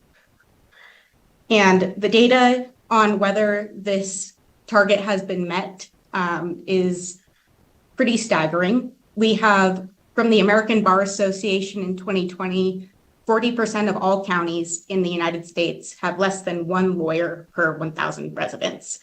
That's what's known as a legal desert, where there simply are not enough attorneys to provide the public defense services that are required. A Wayne Law Review article this from the past year noted that rural counties also incarcerate a disproportionate number of people and for longer periods of time compared to metropolitan areas. And just one more study here that I wanted to point out from 2018, which utilized data from the Texas Indigent Defense Commission, found that defendants in rural counties used indigent defense counsel at statistically significantly lower rates than urban defendants. The numbers came out roughly to about a 40% access to counsel rate in urban counties compared to 5% access to counsel rates in rural counties. And of those rural counties, those that had public defender offices were rated 11% higher for access to counsel than those rural counties that did not have a public defender office. And while there's not certainty as to why these legal deserts are appearing, there are certainly some thoughts in the data that would suggest why this is happening. First, we have low wages. One study showed that average annual wages for attorneys in rural counties are $20,000 lower than those in urban areas. Next, we have large caseloads. This was brought up in the previous presentation, the RAND study from last year, but national caseload guidelines are being exceeded to a pretty great degree, and they have been for a while now. Another factor is frequent travel over long distances for court appearances and client meetings. While I didn't initially make a note of this in the presentation, this kind of ties back into the shortage of housing that was discussed earlier. But what it leads to are these huge travel distances for both clients and attorneys. One study from 2018 reported that attorneys in one rural county in central New York traveled an average of 195 miles per case. Additionally, there's just a lack of replacements for attorneys who leave or retire, and also a lack of specialized representation. Most rural attorneys are generalists because they are providing the legal services for an entire entire rural area, as opposed to urban attorneys who might have more of one type of caseload and therefore are more specialized in it. The first state example that we're going to look at is South Dakota. And in 2013, they passed House Bill 1096, which created an incentive payment. And this was for students who went to the University of South Dakota School of Law. And the payment was in 5 equal annual installments equal to 90% of 1 year's resident tuition and fees. In total, this amounted to about $12,000 per year and about $62,000 each in total for each attorney. To do this, they made an initial appropriation of $475,000. And in 2019, when they later chose to expand the program, again appropriated $500,000 to fund roughly 32 attorneys. The counties that they made eligible were those that had a county population of 10,000 or less, municipal populations of 3,500 or less, and they had to agree to provide a portion of the incentive payment. Here's some data on how the program is doing currently. There's 31 current and past participants. 15 have graduated, with 12 of those staying in the rural community that they went to practice. I've also included a chart here that has the amount of contributions and from whom to fund these incentive payments. You can see that the state has contributed a portion, the county or municipality has made a contribution, and they also have the state bar making a contribution. Next, we'll look at Maine and their Rural Defender Unit. It was originally comprised of 5 attorneys with just under $1 million in funding in 2022. As of last year, $1.6 million had been appropriated to fund a series of positions that I've listed there to provide public defender services from a rural office. A quote from the agency noted that an estimated $51 million would be needed to open public defender offices in all 16 counties. And a recent agency proposal seeks roughly 2% of that, $2.5 million, to add public defender offices in several counties. If those counties are established, the proposed offices are designed to handle approximately 30% of the adult criminal caseload in the area. Next, we'll look at Ohio. And traditionally in Ohio, they funded their public defense services with a 50-50 split between state and local funds. Last year, they changed that to funding entirely from the state level. They made $366 million in appropriations to reimburse counties for indigent defense costs for 2024 and 2025. And this is where we get into that reimbursement rate. Ohio set an initial rate set at 85%. As of March 2023, they had reimbursed a total of $18.1 million, but this was limited on their end. They had limited the reimbursement to about $75 an hour. This did not prevent the state or counties from setting their own payment rates. However, this just capped the amount that would be reimbursed. And you can see in the chart on the slide here, the amounts that were approved for payment versus the amounts that were reimbursed to the county. Also in Ohio last year, they passed House Bill 150, which established a legislative task force to study and report on indigent defense. That report should be available within the next couple of months. They also established the Rural Practice Incentive Program. And this is a loan repayment style program for attorneys who agree to services in areas designated as underserved or rural. If the funds are available, participating individuals are to be reimbursed up to $50,000. And in order to fund this, Ohio transferred $1.5 million from the General Revenue Fund to the Rural Practice Incentive Fund. Next, we have Texas. Texas originally created a task force in 2001, which became the Texas Indigent Defense Commission in 2011, tasked with funding, overseeing, and improving public defense in all Texas counties. TDIC provides sustainability funding to cover 2/3 of counties' costs for participating in rural regional public defender programs. In 2020, they awarded $14.8 million to non-capital regional defender offices and $3.2 million to regional public defender offices for capital cases. In Texas, they have the Managed Assigned Counsel statute and various program models that fall beneath it.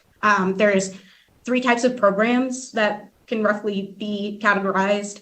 The first being a program operated by a governmental entity, so a public defender office, a program operated by a nonprofit corporation, or a program operated by a bar association.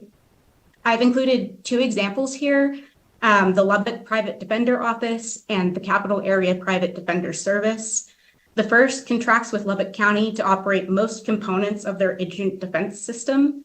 It includes responsibilities such as attorney appointments, approval of attorney vouchers, and payment of attorney fees. Conversely, we have the Capital Area Private Defender Service. They typically do not make attorney appointments, but rather establish who is on the appointment list, which court administration uses to make the most appointments. They also approve attorney vouchers, but payments are still made by the county. And then the last state that we'll look at is Michigan. And while these suggestions have not been adopted yet, these are the recommendations that their task force is currently looking at. The first would be a special assignment triage administration, and it would function similarly to, as in Texas, a managed assigned counsel administration system. Those duties would include assigning cases, overseeing the work and needs of attorneys, approving expert and investigator funds, and reviewing approval of attorney invoices. I believe this point was made in the previous presentation as well, but the state agency here made a note that the overwhelming consensus from these attorneys is that there is interest in taking cases if the hourly rate matches the Federal Criminal Justice Act panel rate with compensation for travel and expenses. Michigan is also looking at creating a network of regional public defenders. There, they would act as a backstop to cover cases that get conflicts or are overflows from some rural counties. This would be accomplished by contracting with nonprofit corporations or establishing some sort of government office. They're also looking at a statewide public defender system that would establish an annual budget, a staff of attorneys, and an ability to assign cases and regions to attorneys. And finally, they're looking to try to attract younger defense team members to indigent defense services in rural areas. And to do so, they're looking at improving tuition repayment programs, establishing prepaid tuition programs, and generally getting high school and college level participatory programs established to create that pipeline. Here I've included a slide with all the resources that I've referenced today, including a few more. And thank you so much. Thank you so much for your presentation. And members, do we have any questions?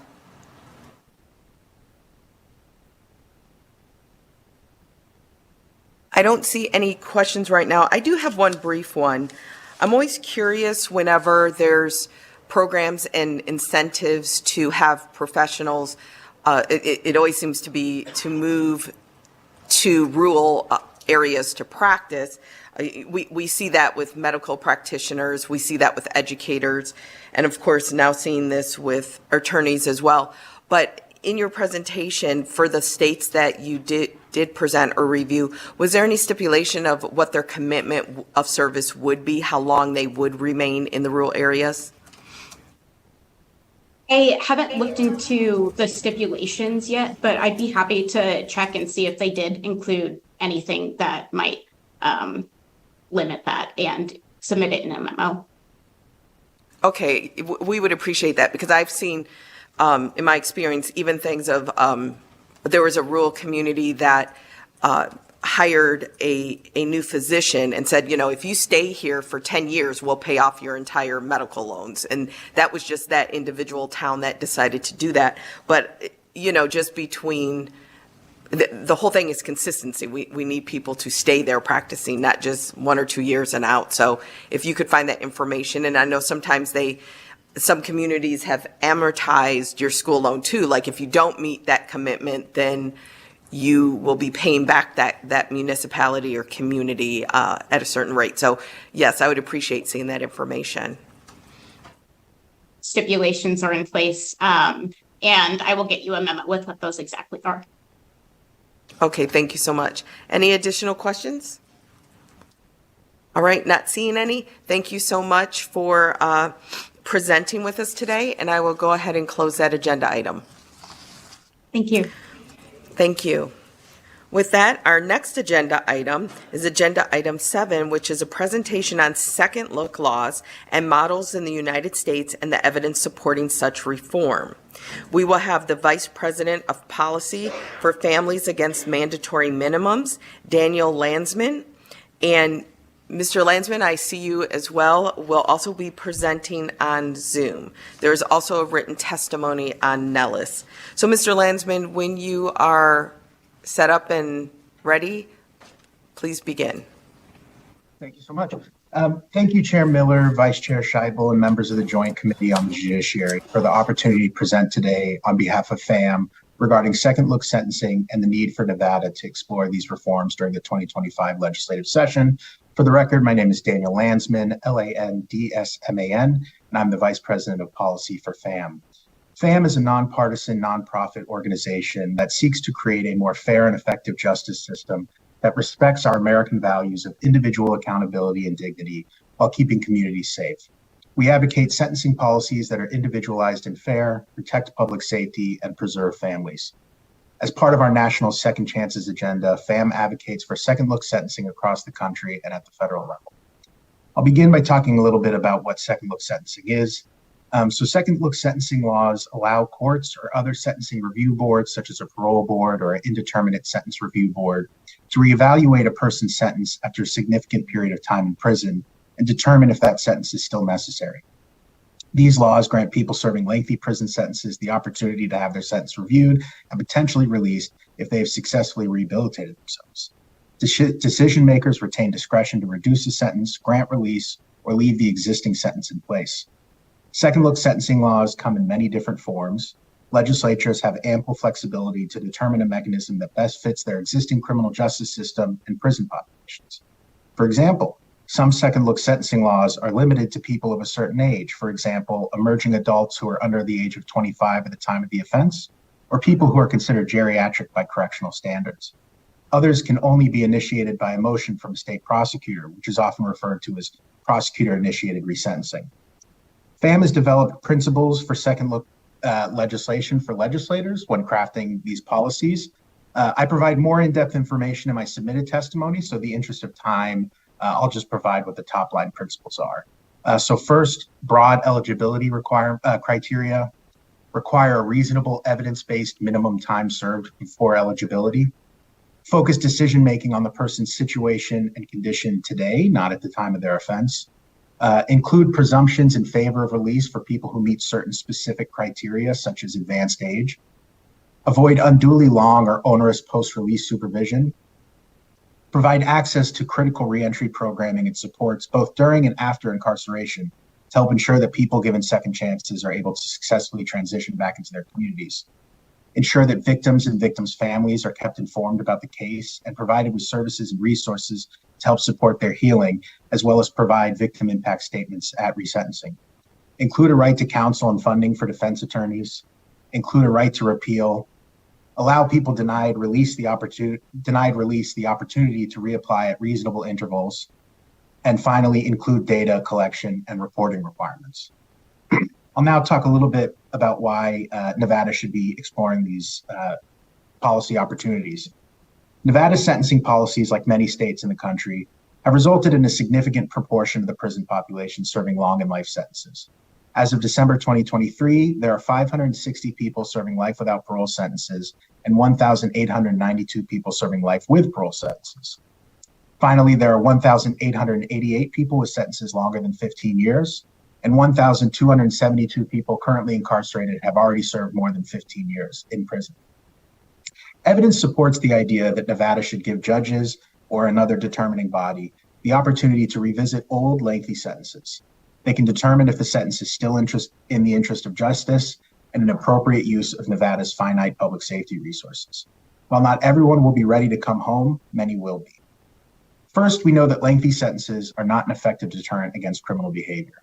As the Department of Justice's National Institute of Justice states, the certainty of being caught is a vastly more powerful deterrent than punishment. They go on to say that while prisons are good for punishing criminals and keeping them off the streets, prison sentences, particularly long sentences, are unlikely to deter future crime. Furthermore, the relationship between age and criminal behavior reveals that lengthy sentences can reach a point of diminishing return as it relates to incapacitation and specific deterrence. In other words, prevent an individual from engaging in future criminal behavior. Because young people's brains are still developing through their mid-20s, they are more impulsive and susceptible to peer influence than older adults, and less able to inhibit inappropriate behavior, manage intense emotions, and fully consider consequences of their behavior. Consequently, criminal activity peaks during late teen years and early 20s. In fact, breaking the law is somewhat normal behavior during that period. In self-reporting surveys, most adolescents report having done so. Fortunately and thankfully, people grow and change. As people get older, they become less and less likely to engage in crime.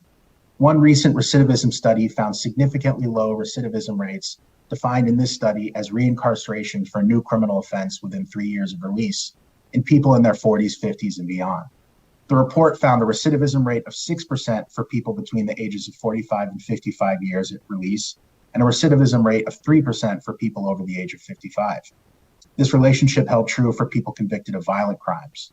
Only 4% of people convicted of violent crimes released between the ages of 45 and 54, and 1% released at 55 or older were reincarcerated for new crimes within 3 years.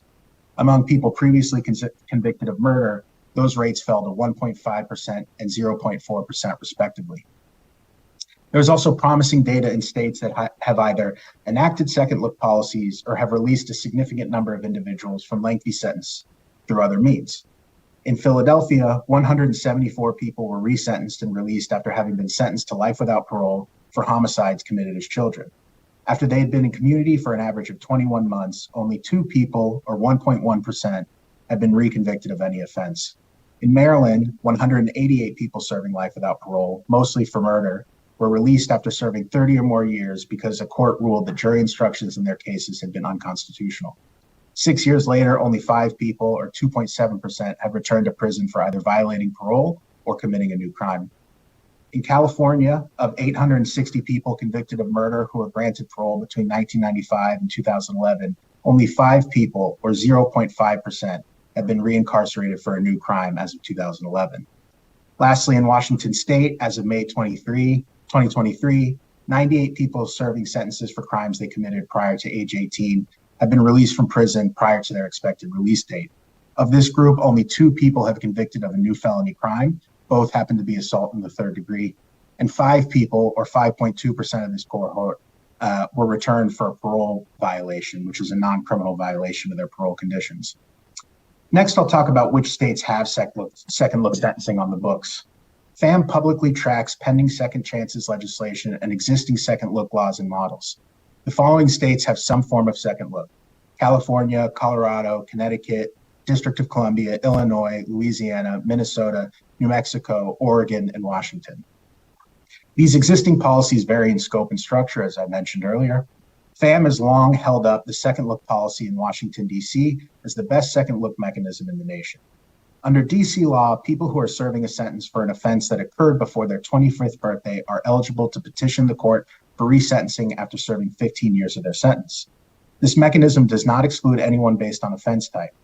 D.C.'s second look law originally only applied to people who were under 18 at the time of the crime, but after seeing the success of people released under that law, the district council extended it to people who were under 25 at the time of the crime.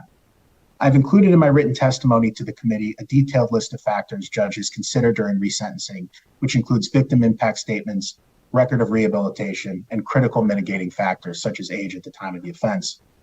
The Washington, D.C. Second Look has been a great success, allowing D.C. to safely resentence individuals and loosen its reliance on life and long sentences. As of June 2023, 195 people had been released under this expanded Second Look law, and only 7 people, or 4%, had been rearrested. People released under this bill have found employment and success, taking full advantage of their second chances, with some dedicating their time to preventing future violence in their own communities. As previously mentioned, some Second Look mechanisms require the prosecuting attorney to bring the motion for resentencing. These policies are often referred to as prosecutor-initiated resentencing. Such policies have been enacted in Oregon, Washington, Illinois, and Louisiana, but the first prosecutor-initiated resentencing policy was enacted in California. In 2018, the California Legislature passed a bill which granted district attorneys the power to petition the courts for recall and resentencing of an individual. The policy was expanded upon in 2021 with several improvements, including a presumption favoring resentencing for any motions brought by a district attorney. California further invested in the Second Look approach through the creation of a 3-year, 9-county pilot program that required district attorneys' offices to set up policies for resentencing considerations and a partnership with the county public defender offices. While it is too early to determine recidivism rates for those released, preliminary data analyses from the RAND Corporation show that the California system has resulted in a number of successful resentencings. In the first 18 months of the county pilot program, 105 cases were referred to the court for resentencing, and as of October 1st, 2023, 91 cases have resulted in resentencing, with 63 people already released from prison. Last year saw the continued advancement of Second Look reforms across the country. 6 states passed legislation to either expand or create new Second Look mechanisms. Colorado, for example, passed a bill which grants people sentenced as habitual offenders the ability to petition for resentencing after 10 years of the sentence. Additionally, Connecticut expanded their youth parole mechanism to include people sentenced before 2005 for an offense that occurred before their 21st birthday. Furthermore, Minnesota passed an omnibus criminal justice bill that included a prosecutor-initiated resentencing policy similar to California. In addition to existing policies, 2 legal organizations have adopted model Second Look policies for adoption at the state and federal level. The American Legal Institute's Model Penal Code includes a provision that would allow incarcerated individuals, regardless of offense type, to petition for resentencing after 15 years, with a reapplication available within 10 years of the initial petition. The American Bar Association adopted a resolution urging federal, state, local, territorial, and tribal governments to adopt Second Look mechanisms that allow people to petition for Second Look resentencings after serving 10 years of their sentence. Finally, I'll talk about what states are considering Second Look reforms this year during the 2024 legislative sessions. FAM is currently tracking 82 bills in 23 states that would create or expand upon existing Second Look mechanisms. These bills, much like the existing ones mentioned before, vary across eligibility and procedure. As of this testimony, there are many Second Look sentencing bills working their way through their respective legislatures. Earlier this month, the Virginia Senate passed Senate Bill 427, a bill that would provide people serving long sentences an opportunity for resentencing after serving a set period of time. This bill does not include exclusions based on offense type, but rather has created a tiered system that sets time served requirements of 15, 20, and 25 years based on the severity of the offense. Additionally, California is considering legislation to provide people serving life without parole sentences an opportunity for resentencing after serving at least 25 years of their sentence. This legislation limits its application to people with an offense that occurred before June 5th, 1990. The bill passed the California Senate last year and will be considered by the Assembly during the second year of California's 2-year legislative session. In my written testimony, I provide a breakdown of all 82 bills that FAM is tracking and breaks it down by their parameters and release mechanism type. But in the interest of time, I will not go into all those. FAM stands ready to assist Nevada lawmakers and the various stakeholders as they continue to pursue Second Look sentencing. I thank you for your time and consideration of our views. I hope this testimony will prove useful as this committee continues to pursue possible Second Look legislation during the upcoming 2025 legislative session. Thank you so much.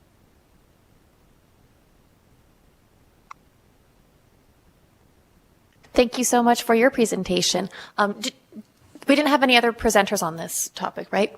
All right, then we will go to questions. Are there questions from members of the committee here in Las Vegas? I'm not seeing any. So do we have any questions either in Carson City or online? I'm not seeing any questions. I do have one question. And it's been my experience in the criminal justice system that especially in appellate litigation, there are a lot of cases that come before both the district courts and higher level courts of people who are essentially seeking resentencing. And they find creative ways to try to shoehorn their request for essentially resentencing into a motion to correct an illegal sentence or a petition for habeas corpus or even a direct appeal of their conviction. And I'm wondering if states that have these second look legislation, if they've been around long enough to say that it's reduced the amount of that kind of litigation, or if we don't really have that kind of data. I don't have that data on hand. I would imagine that a second look mechanism such as the District of Columbia's, which is now, at least in its initial form, been around for 8 years, that I could speak with some stakeholders in the District of Columbia to get a sense of that and respond to you in a timely manner on that question. But I wouldn't be able to provide sort of matter-of-fact data at this time. All right, thank you. And I think Senator Harris has a question now. Thank you for your presentation.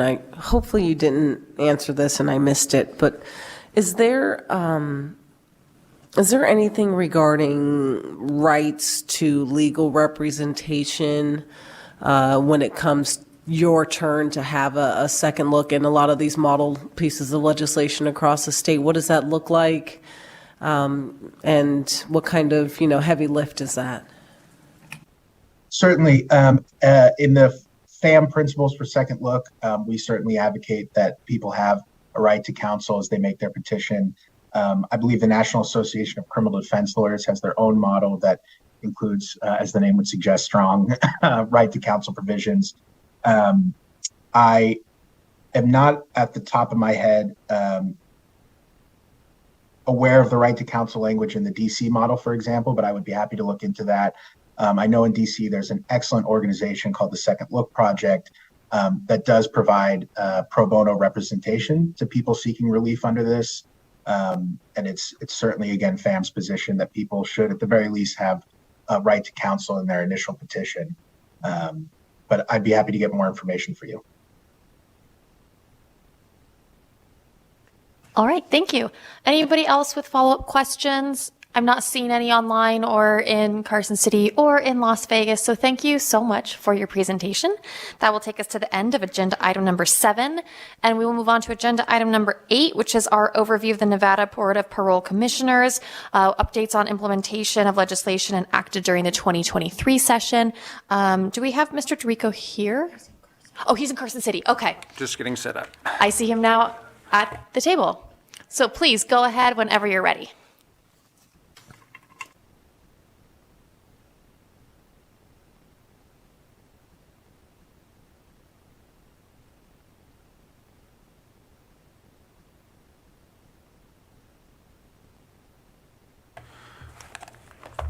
Good morning, Chair Miller, Vice Chair Scheibel, and all members of the Joint Interim Judiciary Committee. My name is Chris Dorico, and I'm the Chairman of the Board of Parole Commissioners. Thank you for the opportunity to provide you with an overview of the Parole Board. The Parole Board Commissioners consist of 6 members. I want to make sure. 6 members and 1 chairman. We're all appointed by the governor. I've been with the board since August of 2017, and I've served as the chairman since July of 2018. Commissioners serve 4-year terms. So what is parole? Parole is a conditional release from prison. At sentencing hearing, before an individual is confined to prison, a district judge will impose both a minimum and maximum term of imprisonment. After an individual enters the prison system, the Department of Corrections runs calculations to determine when an inmate will be first eligible for parole. The Department of Corrections are the timekeepers, not the parole board. Once an inmate is eligible for parole, they are placed onto an eligibility list and we conduct the parole hearing. Parole is an act of grace and there is no right to parole. The Parole Board is primarily responsible for making decisions to either grant or deny parole. We make parole decisions, and favorable decisions are passed on to the Division of Parole and Probation, and they investigate those release plans and subsequently supervise the cases. We also conduct parole violation hearings where we determine whether or not to return a parolee back to prison or to reinstate them back to the community. We are an independent body.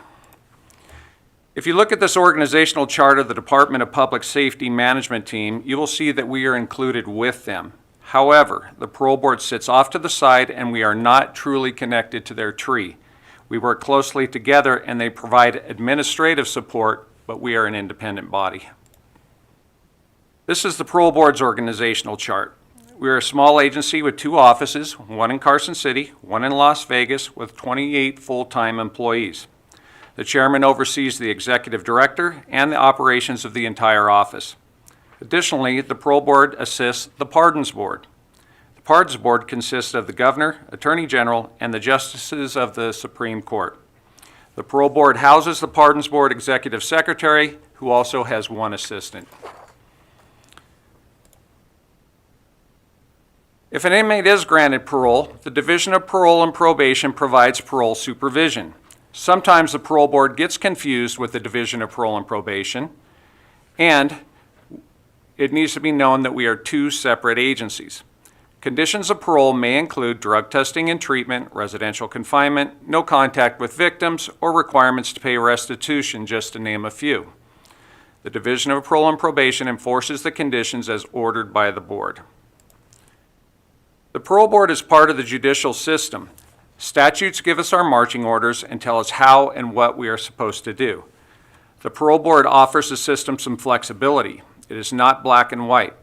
The court imposes a minimum custodial term dictating when an inmate may first be considered for parole. Go back 1 slide. The parole board then may grant parole at any time between the minimum or maximum imposed term of incarceration within statutory authority. In making these decisions, the parole board needs to consider many things, particularly whether an individual can be safely supervised in the community prior to the expiration of their sentence. We conduct many types of hearings at the parole board. A discretionary hearing is exactly that. It is at the discretion of the board. When an inmate is eligible, the board will conduct a hearing to determine if it is appropriate to release a particular inmate back to the community with parole supervision. It takes 4 commissioners to either grant or deny parole. Mandatory parole hearings are generally conducted if an inmate was not granted parole at a discretionary hearing. It is the last chance to get out of prison a little early with supervision. Mandatory parole is set by statute, and the primary consideration is whether the inmate is considered a danger to public safety. While there are many different considerations in a discretionary hearing, the primary concern for mandatory parole as set by statute is public safety. The board can also conduct geriatric parole hearings for qualified inmates. To qualify, an inmate cannot have been convicted of certain types of crimes, violence, crimes against a child, sexual offenses, or vehicular homicide, nor do they qualify if they've been found guilty to be a habitual criminal. Inmates must be at least 65 years of age and have served a majority of the maximum term of their sentence.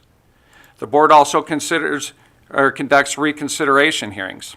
An example of this is when an inmate who was granted parole but not yet released is subsequently found guilty of a major violation of prison rules. The inmate will conduct another hearing, and the board will review the details of the violation and determine whether the violation is serious enough to change the previous decision to grant parole. The board regularly conducts parole violation hearings, which result in either a return to incarceration or a release back to the community to satisfy the requirements of parole. If a parolee is found guilty at a parole violation hearing of committing certain misdemeanor, gross misdemeanor, or felony offenses, or absconding from supervision, or termination from a program indicated in a parole release plan, the board may revoke parole supervision for an amount of time as authorized by statute. However, if the parolee is found guilty of technical violations only, the board may temporarily revoke parole for a shorter period of time, 90 or 180 days, and then have the parolee reinstated back to the community with any credit for time served. The board also conducts early discharge hearings. The Division of Parole and Probation initiates this process when appropriate. Lastly, the board conducts lifetime supervision hearings. Lifetime supervision hearings they're imposed upon certain convicted sex offenders after they have completed the statutory requirements of their underlying offense, either through probation, parole, or completion of sentence. These offenders have an additional term of supervision of at least 10 years to life, and they are supervised by the Division of Parole and Probation. The board, by statute, is required to set the supervision conditions.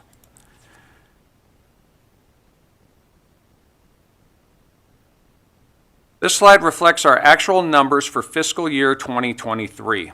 The Parole Board generally has hearings scheduled every day of our work week in both Las Vegas and Carson City.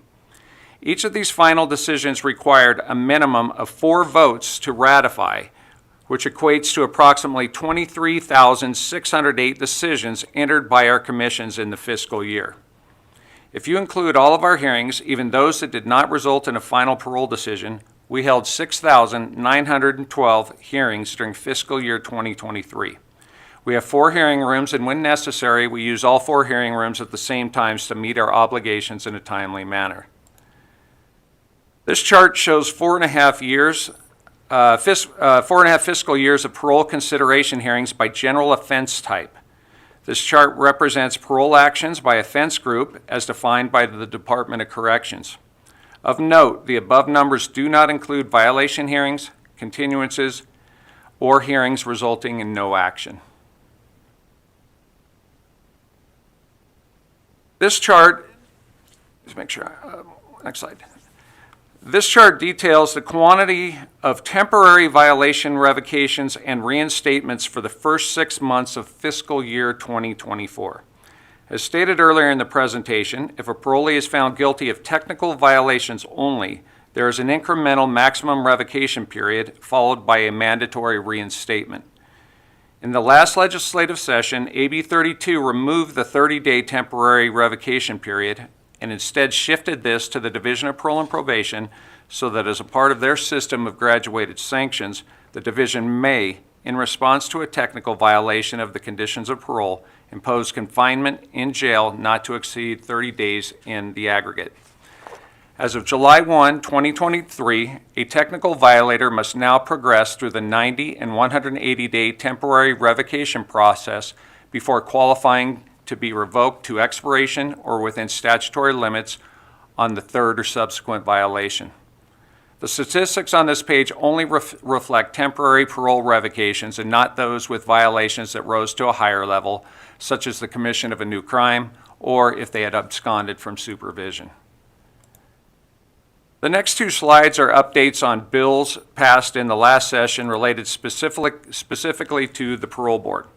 First, AB 32 removed the board from setting supervision levels of parolees. This level is now solely determined by the Division of Parole and Probation based upon an appropriate risk assessment tool. Secondly, violations of certain sex offender conditions or termination from a program indicated in a parole release plan approved by a division are no longer considered technical violations. Third, the 30-day temporary revocation was removed for parolees. And lastly, temporary violations are credited with any time served. AB 462 added an executive director position to the parole board who is appointed and supervised by the chairman. AB 479 made appropriations to the board for the replacement of computer hardware, software, and related equipment and licenses to upgrade our computer operating systems. The network equipment and software licenses have been upgraded this fiscal year, and the computer replacements will occur in fiscal year 25. SB 67 revised the definition of sexual offense to make the definition consistent with the definition of the term used elsewhere in statute. The purpose of this bill was to clean up legislation so there was one clear definition of a sexual offense, which is captured under NRS 179D.097.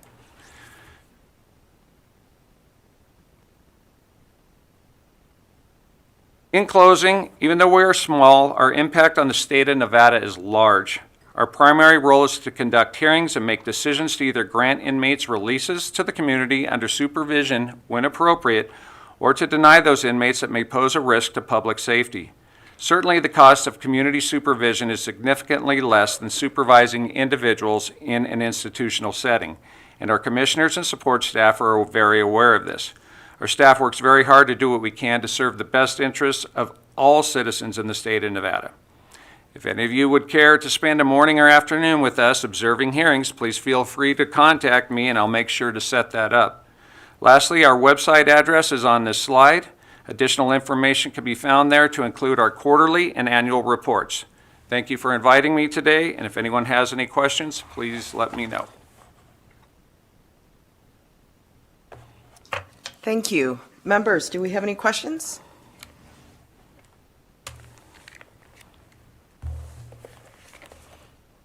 Okay, I don't see any questions. Appreciate your presentation. With that, we will go ahead and close the agenda item. And I will open our next agenda item, which is Agenda Item 9, which is an update on the implementation of Senate Bill 307, which relates to the housing of offenders. Senator Melanie Scheibel, who's also our vice chair, is tasked with assisting with that, so she will present on that. You're not going to go to the fancy table down there? No? I can if you want. No, you can. Wherever you feel. Thank you, Chair. I think it would take me longer to walk down there and back than to give you all the update. But it's brief because it's good. For those of you who aren't familiar or haven't memorized bill numbers, SB 307 was the bill that we passed in the 2023 session to move away from solitary confinement in the Nevada Department of Corrections. And it takes kind of a measured approach with particular goals and particular standards that the Department of Corrections is required to meet in order to, eliminate those housing situations. And so over the course of the last 6 to 8 months, I've been talking extensively with our friends at Return Strong, at the Fines and Fees Justice Center, at other advocacy organizations, along with the Department of Corrections and my colleagues here from the legislature to ensure that the standards are being met within the Department of Corrections. I think the original implementation date for the bill was January 1st, and it was not 100% clear if all of the standards had been met by that time. Today, however, I'm happy to report that all of the legal standards outlined in SB 307 have been met. So we do not have any more offenders, which is, of course, the term we use in statute right now, for people who are housed in the Nevada Department of Corrections who are spending more than 22 hours a day in their cell. We don't have any offenders who are not being assessed at least every 15 days for possible adjustments to their housing if their housing includes significant portions of time being in their cell or being separated from other people. And so that is the good news. The better news is that the Department of Corrections is continuing to work on these policies and exceeding the standards that we set forth in SB 307, the goal being to ensure that every person who is housed in the Nevada Department of Corrections has, ample time not just outside of a cell, but to interact with other people, be they staff, professionals, or other people who are also incarcerated. And so, I volunteered to be the point person on this question at the last meeting because I think it's important that, we all remain in communication during those 18 months that we're not in session. And so as the Department of Corrections continues to implement more policy changes that allow more people to spend more time out of their cells and especially engaging in programming that includes educational programs, that includes workforce development programs, and programs where incarcerated people get to work side by side with each other and develop that community and develop those social skills and maintain relationships. I think that we will continue to exceed the exact requirements of SB 307, and I'll be happy to report back on that again at a future meeting and answer any questions today about the progress on SB 307. Thank you for that report. It's encouraging to hear that all of the standards have been met. That's what we hope to hear in interim. That's not what we often hear in interim. But with that, members, do we have any questions? All right, not seeing any questions. Thank you for that, Vice Chair. We will go ahead and close this agenda item and place you back on the agenda for later this session. And with that, I will go ahead and open up our next agenda item, which is Agenda Item 10, an overview of Nevada's Department of Corrections and updates on implementation of legislation enacted during the 2023 legislative session. We have Director James Zarenda from NDOC, and I will just let you know that you are most likely standing between us and a room full of people who want to eat lunch. So with that, just so that everyone knows that the meeting materials are on Nellis, and it includes a list of the correction-related bills from 2003, because as Vice Chair said, I don't. Very few people do. Maybe Ms. Thornton does. But memorizing, associating numbers, bill numbers, and content is not, it's a challenge for me. I just, like, give me a sentence. It's that bill, that bill, that bill. So there is a list if you want to go through and review that as well. And so with that, is there someone joining us on the phone? No, there's not. That's something else. Okay, with that, Director, whenever you're ready, please proceed. Yes, thank you, Chair Miller, Vice Chair Scheibel, and members of the Senate and Assembly Judiciary Committees. Today I'm going to represent, first of all, my name is James, last name is Zarenda, D-Z-U-R-E-N-D-A. I'm the Director for the Nevada Department of Correction. Real quick, I want to go over the future and what was important to me what I saw when I first came as Director again for the Nevada Department of Correction in January of 23.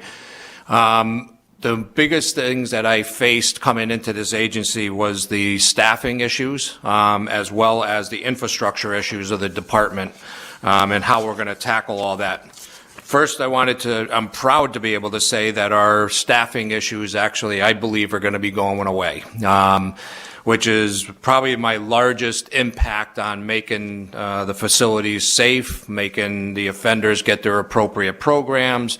It really results to come down that the communities are safer when my staffing issues are more addressed. The start of the legislative session, we had a 39% overall correctional officer vacancy, which we know in Lovelock and Ely were higher when you don't do the overall. They were 52% at Ely and 49% vacancies at Lovelock. We've hired 100 additional officers since October of 23. I currently have 96 that are in the academy right now. That's north, south, and believe it or not, Ely. Ely, I have eight correctional officers graduating today. The reason why we started seeing this uptick in the amount of applicants and processing for the graduation was a couple reasons. One of them is that we hired a national contract company that's all they do. They do recruiting, marketing, they do hiring, backgrounds, they do onboarding, they do everything that Human Resources Department would do. When we are short-staffed, we are also short in our Human Resources Department, so just to get us back on board with a low vacancy rate, we eliminated our Human Resources Department from this application and processing piece. Currently, just to let you know how important this was and how great the company is actually doing, this morning we pulled up the amount of leads we have for applicants. We have 5,231 applicants today. That's for correctional officer. And those are leads. Not all those will be hires. However, a great number will. We're looking at between now and the end of the fiscal year 24, hiring up to 400 more correction officers processed. My goal is actually that fiscal year 25, the end of fiscal year 25, you'll see reductions to vacancy rates of 10% or less. That's enormous for the state of Nevada. It's actually probably one of the best in the country right now with having the similar issues with us. To that, we're able to really help with enacting a lot of these bills that were set forth in this last legislative session, and it'll help us to really create some bills in the future that I think will be able to make this department and state a lot better than where we stand, especially with Senate Bill 307 that we just talked about. which hopefully eliminating the term solitary confinement forever in the state of Nevada, and I think this is what's going to help us. This and the infrastructure issues that we need help with. Infrastructure, which is our second biggest issue in the Department of Correction. We have a lot of CIP projects that were approved in the past that are finally coming to fruition. Unfortunately, the whole state has a lot of infrastructure issues that they're addressing, so we go on priority lists. Obviously, I think my priority is the highest, but it's not necessarily Public Works' highest priority. We are starting to get those infrastructure issues addressed. Cell doors at the Southern Desert Correctional Institution were put in place when the facility was built at the wrong gauge metal. So offenders can actually pop a lot of those doors and open them up. And when you're talking about high security offenders that are actually going after other offenders, after staff, having that as a significant security issue. Also, the way the fence line was put up at the Southern Desert Correctional Institution prior to my arrival with an escape of a violent offender terrorist that was actually escaped from the Southern Desert, not be able to go through those fence lines, which should never happen.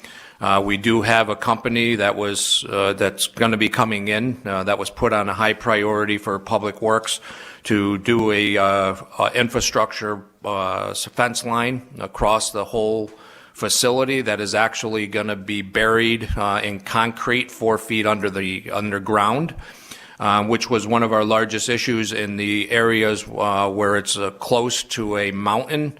Those mountain and hills, the water runoff actually deteriorates and erodes the bottom of the fence lines, which should never have happened. If it was properly put in place when the facility was built, we wouldn't have had these issues today.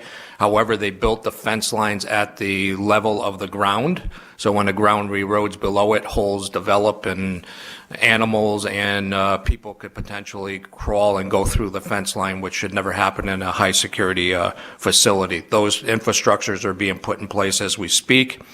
Additional CIP projects also included cameras in our high, security areas that are most potentially violent or having areas where they can have more potential problems, assaults, escapes, or incidents, which are happening now as well. Those cameras are being prioritized at the High Desert Correctional Institution, where our numbers and those in higher security are more prevalent. Which we're going to be have a 4-year plan to increase that across the state so that we have more camera coverage.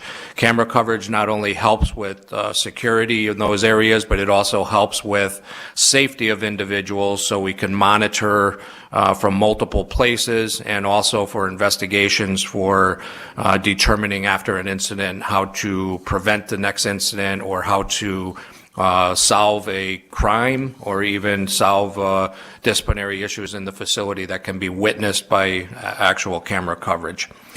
My goal is this time around for the infrastructure issues, which I wasn't able to focus on because I wasn't here when the GovRec budget was actually submitted in those CIPs in 22. We are doing a full audit of our entire agency's infrastructure, which we are going to be prioritizing in the next CIPs for the upcoming year's budget for the legislature. Quickly going over all the bills that are the most important bills, which we have quite a few, but I'll go over the most important ones on my end that were enacted. First one, I'll real quickly just go over that Senate Bill 307, which is really a big deal. Just so everybody knows, the intent of 307 bill was not only to increase the out-of-cell time for individuals that are isolated in their cells for 22 or more hours a day, but also to protect the well-being of the individuals, whether the mental health and physical well-beings, and to not only do that, but also to provide treatment plans for future. So that was all part of the bill, which is all, you pull up any individual that was on solitary confinement status, We have records now of the committee that has met. That's all documented. We have the clinical notes in the medical file documented. We also have, which is the second half of the documentation plan, is what is the future plan for the individuals to make sure they succeed. Those are all important. However, our long-term goals is to have it safely to be able to abolish solitary confinement permanently in the state of Nevada. And the only way I can guarantee to do that safely is increasing in recreational areas in the state. Which is what I'm going to be presenting to try for in my next budget build and also for CIP projects for the future. Because when I do that, it'll give me something that wasn't addressed in the bill, which was socialization and getting individuals so that they can model how it looks in the community. Because even abolishing solitary confinement still means individuals could be in segregation. Segregation, yeah, they're coming out of their cells more than 22 hours a day, but the other piece we have to address is trying to get the individuals with other individuals socialized, especially those with diagnoses of paranoid schizophrenia, trying to make sure before they're released that we can actually safely get them together with other individuals so when they're released in the community, they don't have these issues where they're scared to be with the public, scared to be around individuals, and can't socialize properly. Again, in my next budget bill is just given ways that we can actually do this. First of all, safely, so we don't get anyone hurt, but also allow the clinical intervention and program piece to get socialization together, which was, to me, I think is going to be just as important as the solitary bill itself. The next part of this was AB 35, which was telecommunication devices. Just last week, we signed the contract with Viapath through NASPO, which is the National Purchase Order Agreement that they do nationally for telephones. In this contract, it's going to lower the cost of each of the phone calls that we currently have. This is going to be presented in front of the Board of Examiners, I believe, in the March BOE. If it's not, it's the April. I can't remember when the next one is. Also, we are currently, this is all part of the telecommunications piece that's important. We're also working on the 233B process with interest groups, with fines and fees, it's not just our tablets and phones, but it's also commissary we built into this, because they all involve each other, because when we start implementing tablets and you start seeing some fees for some services, my goal of what we want to do with the tablets is not only the whole piece of programming and education and all that, but there's also ways that we can actually reduce commissary costs. That's all going to be built into the 233B process for the tablets and commissary, which actually we're hoping to implement by the fall of 2024, full access for tablets for every offender. AB 156, which is the medicated assisted treatment for offenders. Nevada Medicaid recently just secured an experienced consulting firm that supports the development of the federal Medicaid waiver application. The goal is to establish an advisory committee to ensure the waiver and federal requirements are actually achievable. Department of Corrections will be one of the advisory committee members, and the committee should kick off, we're hoping, within this next quarter. That's going to be a big deal for our continuation of medicated assisted therapy that was done in the jail system coming over to us, or ones that were in the community just sentenced coming into us, so we have an avenue to continue those services, and then also through after sentence into the community. AB 195 is a Department of Motor Vehicle bill, offender reintegration. The Department of Motor Vehicle, just to let you know, has implemented the legislation as directed in this bill, which allowed for no-cost licensure to formerly incarcerated individuals. AB 292 is another big one, which funding became an issue. It's the Incarcerated Women's Dignity Health Care Bill. Department has made progress in providing hygiene items. We've changed the hygiene items that was requested to the female population at the Florence McClure. We've also, as mentioned in this legislative session that just ended, we did eliminate all hygiene overhead costs. So it's at cost for hygiene items. That is, there's no marketing up cost for that. We're looking at funding sources. Not sure what happened in this bill, but we did not get a $350,000 fiscal note help, which was for a lot of the women's services, medical services, which we're working on right now, the funding for that, so that we comply by the end of this year with all the women's services that were mentioned in the bill, which are the mammograms, the pap smear, and also just gynecological exams altogether. The funding is coming, and that's what I've been told. Anyway, 452, the prison visitation and ombudsman bill. The ombudsman RFP is currently under review right now and will be presented to the March Bureau Board of Prisons Commission. That's going to be at that meeting that'll be up for review. Once that RFP process has been approved by the BOPC, that RFP will be released to state purchasing. We anticipate full approval of the vendor and the contract by fall 2024. We've started also recommending a committee that's going to oversee this RFP, which we've asked that. Well, I don't know if they've been formally asked yet, but we're looking for the ACLU to have a representative on this that has a lot of national knowledge on ombudsmen in the other states, but also the Attorney General's office that has already has ombudsman services, a representative from Department of Correction as well, and also someone from state purchasing, so that we can make sure we have appropriate RFP put out and the right questions these companies to ask and answer, but also to get the ombudsman that we really need for the state to monitor the Department of Corrections on the pieces of the bill that we're advised of. Senate Bill 105, which is the 233B requirements. Department has already collaborated with Fines, Fees, and Return Strong, and also some other stakeholders in drafting new language in the NAC, the Nevada Administrative Code language, for these new regulations to prepare for this 233B ruling process. We've done through a thorough review of all of our fines and fees in the department statewide, which I think was the first time it was ever done.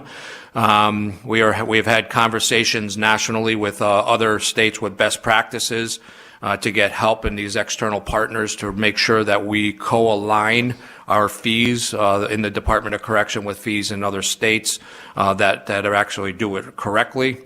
We anticipate starting our workshops by this summer and going before the full ledge in August and September of 24. The 233B process will allow us to evaluate not only our current fees, these national fees that I mentioned, and also put best practices in our department to make it something that we really was necessary for many years, for not only for the offenders, but the offenders' families, so they're not being targeted as almost victims of the offender's crime as well. When you talk about Senate Bill 153, which is our transgender and gender nonconforming, gender non-binary, and intersex bill, the requirement under this bill was incorporated in our annual PREA program, which is training for all of our uniformed staff on cultural competencies. The department also implemented a new AR 421, which is the prison rape elimination administrative regulation, which is actually on the agenda for the March BOPC, the Bureau of Board of Prisons Commission. Senate Bill 234, the Offender and Family Communication Bill. The agency submitted a report on the this is a great one too. And I think it was important for me to share this because this is, when you look at some of these bills that were pushed through legislation, this is one that really made an enormous impact on the offenders and the offenders' families, which shows the family communication. And I did submit, which is in the Nellis, the study that we did, but also the two evaluations that were submitted and the impact that it made on two different families that were enormous. This bill incorporates right now just the Florence McLaurin Women's Correctional Facility, which allows one 15-minute free phone call every day for offenders, and especially for those that can never have afforded a phone call, gave them phone calls for the very first time. And the impact on one of them was a child of one of the offenders. The child got on the phone with the offender and didn't even know her mother existed. And the impact that made was very strong and impactful. And I think that's important to show the impact that these bills actually make on people's lives, and to thank the legislators for submitting bills like this that actually we see huge immediate progress, and how important this will be to expand it. We did in the Nellis, you'll see the amount of calls that were done, the impact it's made. And just to let everybody know, we didn't stop it at the 6-month pilot review. We continued it. We are continuing it at the Florence McLaurin. And then when we get the tablets implemented statewide, that's why the 233B is going to be important for us to explain how these other fees are going to actually pay for free phone calls for the rest of the state through the tablet program, which I think we'll start seeing even more of an impact on the getting close to the family members and reconnecting the community with the offenders. The next one was Senate Bill 351, which is the offender visitation and communications. We did a survey out to visitation stakeholders. We got about 1,000 of the surveys back, and they provided some great insights to how to improve our visitation process. We currently have a committee that was set up that involves stakeholders, Return Strong, other family members of the incarcerated at every institution. They are meeting to gather additional feedback and do best practices with our visiting process department-wide, and also to make it consistent from one facility to another. We're currently working also on a new website, our website that we utilize for booking visits and allowing family members to get their appointments in on time and to schedule them. To me, it was kind of a failure. The website did not address everything that we need, and also had a lot of problems with getting the website to continuously work. So we are working with this committee to get a new website set up and infrastructure for a website so that it's really more useful, friendly, and will work. And will actually resolve a lot of stress with the family when they're setting up these appointments. We also are looking at more text communication capabilities, not only with when visits are canceled at last minute, which we already set up, but also with the scheduling in the future, AI with allowing the visitors to know ahead of time that their visits were actually approved, what time, keep the schedules and reminders. I think are going to be important for that as well in the future, to keep up with the technology on that. That's huge improvement to where it's been. And what's also great, which also goes back to the staffing issues I had, very, very few cancellation of visits in the past 6 months because of staffing.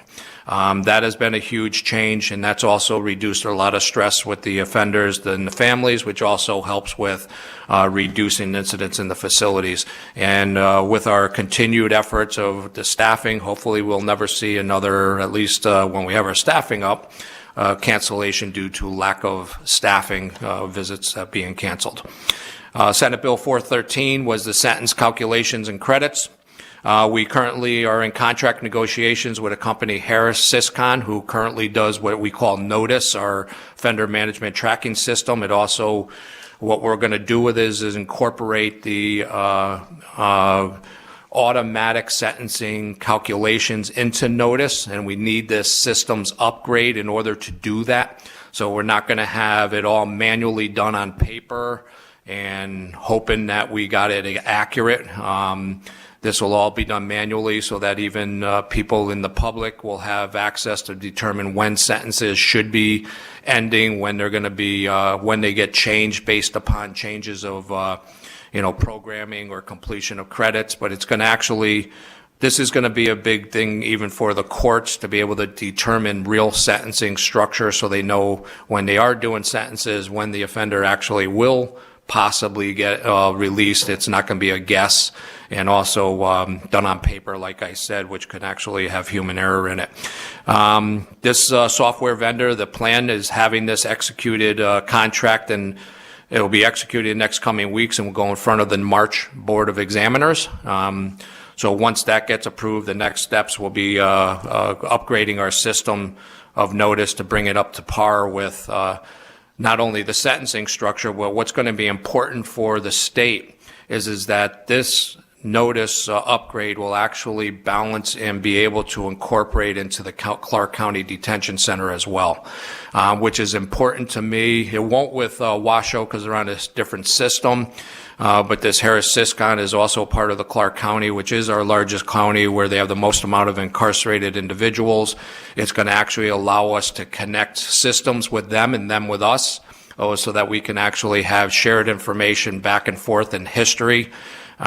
Which to me is important, especially when you're talking about behavior, success stories, programs. All that's going to connect both of those agencies, and which would be great in the future to be able to get funding to be able to incorporate the rest of the county's systems to have some type of interface into our notice and back and forth. I think will be a good plan for the future, because it's important for community success with reducing victims if we all are on the same system sharing information. The last one is the 416, the offender store, Senate Bill 416. Department of Corrections also is working, as I mentioned, with fines and fees and external stakeholders on this commissary operations to have this national research and best practices nationally so that we can model the best one that we believe. We are also reevaluating all of our commissary processes, not just the fees, how we do it, how they have access, which is also going to be part of the released RFP process for commissary systems. Having other systems that could compete, other commissary vendors that can actually compete with each other at the same time. Being on contract so that offenders can actually have multiple avenues to select from to have the best prices and for the best items and the quickest items that come into the property, into the facility. The thing which is going to be changing in the department is the 3 cubic foot measurements of having maximum amount of property. We are having commissary bags being made as we speak. The bags are actually made of a a strong metal, strong mesh material that actually will be able to withstand 3 cubic foot of property, and that's how the staff are going to be able to monitor to make sure there's no excess of 3 cubic foot of property in the cell of commissary, which could actually become a fire hazard, which is actually built into this bill. But anyway, that's all I got. Those are the most important ones that I see that are the hardest ones that I thought we were able to implement as part of the session. But again, I wanted to thank everybody because, like I said, these bills made a huge impact, not only on the offenders and the families, but it makes an impact on the staff at our facilities because it does. These bills actually do help with reducing tension and actually help with reducing incidents in our facilities and making it safer, not for just our staff, but when the offenders get back in the community. And like I said, I think it's great that you actually can see the impacts all of you made on public safety today. Thank you. Thank you so much for that, Director. And that's exactly why we do this, because we know that not only internally for the experience of the staff and those that are incarcerated, but again, the whole idea is when people return to society, and so it's an investment on that return as well. We do have a few questions for you. The first one will be from Assemblywoman Hanson. She's in Carson City today. Thank you, Chair, and thank you, Director Zorinda, for being here. It's good to see you. I'm feeling so encouraged to get these updates. I know everyone worked really hard on a lot of this legislation and a lot of the advocates, and it really warms my heart to see that we're making progress. So we'll look forward and hold feet to the fire that things get completed. I was really excited to hear about the staffing issue. You and I have talked at length, particularly with Lovelock Prison being in my district. I have a visit there, a tour in March, and I'll let other members know they're welcome to join that day, and I'll send them that information offline. We're at 49% per what you said earlier, and with the good news of having lots of applicants, do you have a time frame or just a vague timeline you think that we might be able to drop to that less than 10% that you hope to see in the future?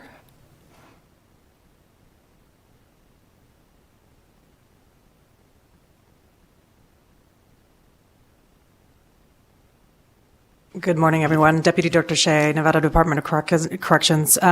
So yeah, as the director reported, prior to starting in session, we were at roughly a 39% vacancy. In the correctional officer space, we're at about 30. We're hoping to hire about 400 by the end of the fiscal year, and we're hoping to be at the 10% at the end, probably going into the next session. So that's our goal. That's great news. Thank you for that. And Chair, if I could just follow up on one other thing. Yes, please. Really glad to hear about the new website, and we had heard multiple complaints from families about how difficult it was to schedule, or they'd make appointments, they'd be canceled, they'd driven long distances. Do you have a timeline when you think the website might be up and running? Thank you for the question, Deputy Director Shea, Nevada Department of Corrections. Our goal is right now, we want to work with stakeholders and really understand best practices with the website. So our goal is to work with stakeholders, work with the wardens, work with Return Strong, and work with our constituents to really understand the need. And the goal is to hopefully implement something in the short term so that we can build the website. You know, for now, we're going to be communicating out to all stakeholders about the processes so that we have consistency until we do that. I think the goal is in the next 6 months to have the website completely done and launched. Thank you. Appreciate it. Thank you. Our next question is from Assemblywoman LaRue Hatch. Thank you, Chair, and thank you, Director, for coming and sharing all of these really positive updates and your very clear passion for improving the lives of the people that are in your care. And so I just wanted to start with that. Thank you for following through. My question is about the devices. I was very heartened to see the testimonials you put in about the free phone calls, and I understand that the device fees are going to help pay for that really transformative program. But I do know during session there were some concerns about for-profit device companies such as Viapath and the fees that they charge for a lot of their services. And so I just wondered if you could speak a little more to whether you know what those fees are going to be and or the guardrails you're putting in place to ensure that those are reasonable and we're not putting an undue burden on folks. Sure. James Arnott for the record. First of all, the initial fees that are done by Viapath, the company, are regulated by NASPO. They're identified fees for no matter what company it was selected, whether it was Securus, NASPO, NCIC. They're all regulated by what's called NASPO. NASPO has, I could provide the NASPO rulings and all that, but the NASPO dictates what the company can actually charge. What above the cost is what we can actually or look at charging. So if you're coming for, and how we could take in revenue and what we use the revenues for. So it's if you want to purchase a movie, what that's going to cost. If you want to purchase a video game, what that will cost, and what we charge is what we're working on, is what we're going to be working with fines and fees and with other stakeholders to try to see what we can actually charge. And what we charge will dictate the revenue that comes in and what we use it for. if there's not enough revenue, do we go up on fees? If there's too much revenue, do we go down on fees? But what I wanted to incorporate into 233 are maximum fees, so that we cannot go above in the future above a certain fee for a certain item or service. There's going to be a list before all this comes out in front of the Board of Prisons. There's going to be a list of what is actually going to have a fee and what's not going to have a fee.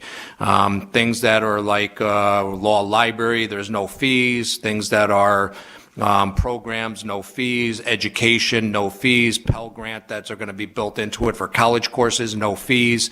The fees are going to be enacted on things that are considered I guess luxury items like the playing video games and watching movies whenever you want. There is going to be a fee on that, almost like a Netflix fee type of thing. But there is going to be fees on that, and what that fee is going to be is what we need to determine. And like I said, NASPO has a maximum that the companies can charge.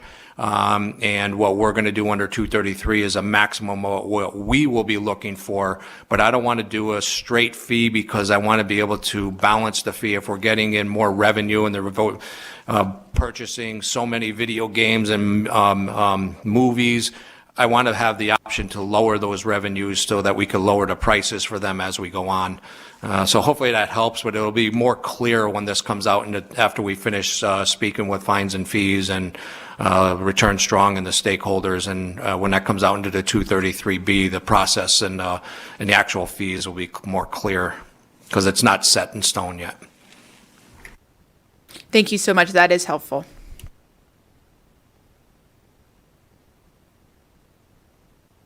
Thank you for that. Members, any additional questions? Not seeing any. I thank you for your robust updates on what's happening specifically with each bill. And with that, I will go ahead and close this agenda item. We may or may not see you again before the end of the interim, but thank you for that. Given the time that we have, we're just going to keep on pushing through unless people want us to break for lunch, stop, and that, no, I see all these heads shaking. Okay, so our next agenda item is agenda item 11, which is an overview of Silver State Industries and discussion of the Silver State Industries 5-year report. We have Deputy Director William Coinga. Did I mess that up? For the record, Bill Coinga. You've got it. Awesome. Silver State Industries and Public Information Officer. And you also have a guest with us that I know you'll introduce. So whenever you are ready, please proceed. Yes. Good morning, Madam Chair, Vice Chair, and members of the committee. Thank you for having us here today. My name is Bill Coinga, Deputy Director of Industrial Programs. To my right, I have Justin Pope, who oversees, he's a ranch manager for our horse program, dairy, cattle, and compost down there. I'm ready to start where you want to start with the report. I'm happy to answer any questions on that 5-year report. I've also included just a brief of year-to-date of where we're at and what we're doing in prison industries.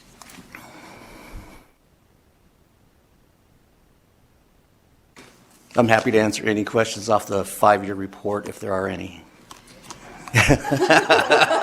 I think we should have went to lunch first. Members, are there any questions? Or, Senator, I was actually going to poke him a little bit and say, how about you give us a brief overview, maybe some of the highlights? Okay. For the record, Bill Coinga, Deputy Director of Industrial Programs. So prison industries, and I must say a great appreciation from my staff, even the population, the offenders that are working in prison industries. It was an honor to have Senator Scheibel and Senator Harris come in and tour the Northern Nevada Correctional Center, and I think that it was a pleasure to bring them in. The offenders are really surprised, and we love to show what we're doing in there. We take a lot of pride in what we do in prison industries to provide our population, our offenders, with certifications and skills, and working through the college to get more certifications and skills so that they have marketable skills upon release, and then also pairing them up with great jobs out there, sustainable jobs out there in the community. So Prison Industries' mission is to reduce government operating costs, provide offenders with the skills necessary to successfully reenter society, and enhance the safe operation of correctional facilities. At this point, the shops that we have is a self-supporting operation, providing job training, certifications, marketable skills for offenders in the production of goods and services at little or no direct cost to the taxpayer. Offender workers are able to receive certifications in American Welding Society, screen printing, and forklift operations to improve employability upon release. The shops that are included are auto, furniture, mattress, metal, garment, print, sanitizer, and the ranch operations. These shops produce quality products for local, state, and federal government agencies, as well as private customers.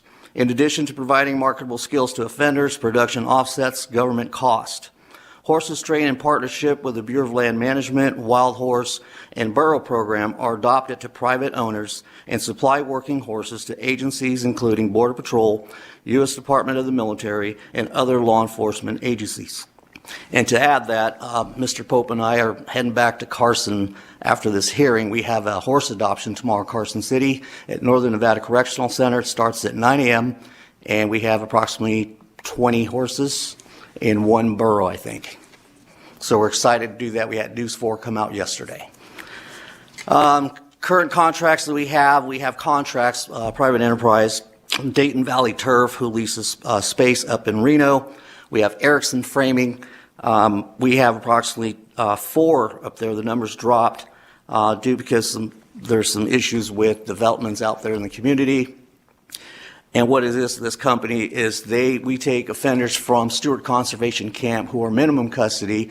They pay for all the wages. They make minimum wage, Nevada minimum wage, at the lower tier because they do have health insurance.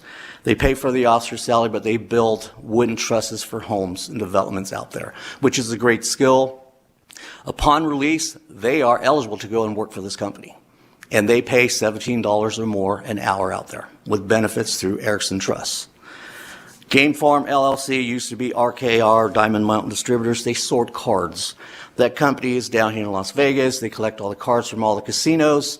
They bring them to us. We have approximately 180 offenders working at High Desert State Prison. These cards come in, they put them in a machine, they cut the corners off so they cannot be reintroduced into the casinos.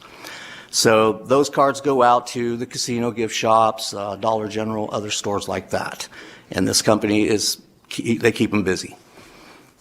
Nevada Organics is a huge company. They just invested over $1 million in operation up in northern Nevada at the Stewart Ranch. They do composting up there. So they have approximately 40 offenders working there. They're learning how to do composting and all that. They also have a fiber operation that they brought in, that they have a contract with a large company that I won't mention the name in northern Nevada. But they're learning skills over there and earning a wage also. They're learning how to drive tractors. They're learning about composting. And the owner is just amazing, taking care of the offenders and giving them as much skill as they can. He also has an operation down here in Las Vegas. He uses civilians out here. Moving on, so before we can entertain any new companies, I have 3 companies that have approached me that they want to try to start talking about a contract to do some business with Prison Industries. One of the companies is Sustainable Reform Solutions.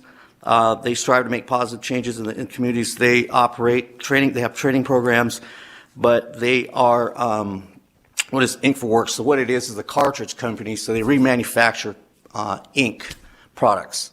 They have an operation out in Virginia Correctional Industries. They have one in Wyoming, and it's a huge company, and it saves Virginia like $2.3 million in cartridge replacements and purchases. So we're trying to negotiate to see what the value is of them coming in, what skills that the offenders can get, and with this company, we're looking to put them into the Florence McClure Correctional Center. I've been just working hard trying to get some kind of industry in there for the female population. It's been a few years. We had Jacobs Trading in there. The owner had passed, and then the company just dissolved. So working hard to get on there. So by me mentioning this, I need to get permission from the committee to proceed and start communicating and working with these companies before I can really engage into trying to negotiate a contract. Advanced Chemicals is another company who comes in, probably work with the Department of Corrections. They do soaps, cleaning products, and see if we can help save the department, save some cost on their cleaning detergents, soaps, laundry, stuff like that. And I need to dive into more of what else they can and what skills can they earn and what are the wages. The days of paying them 50 cents and $1 an hour, we're moving away from that. We need to go. But the most important thing is not just about the dollar. It's about gaining a skill, certification, changing their mindset and their behavior while they're incarcerated and be ready and prepared to go into the community.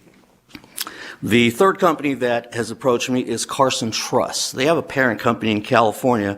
They just opened business in Mount House, which is just east of Carson City. They have about 15,000 square foot up there. They have 17 civilian employees up there, but they can't retain them. They start them at 17 plus an hour.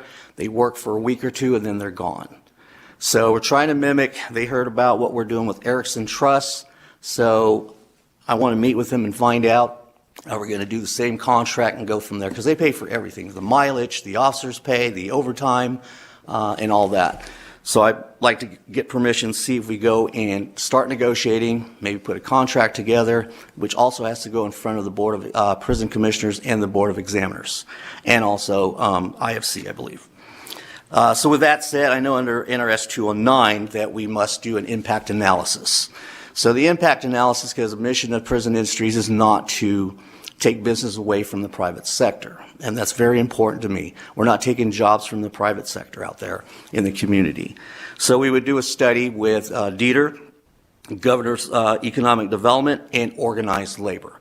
So we would communicate and make sure we get an impact analysis from Dieter as to what other jobs are here, what other companies that produce these products or do these kind of trades here in the state, so that we don't have the community out there, other companies, and displace other employees out there.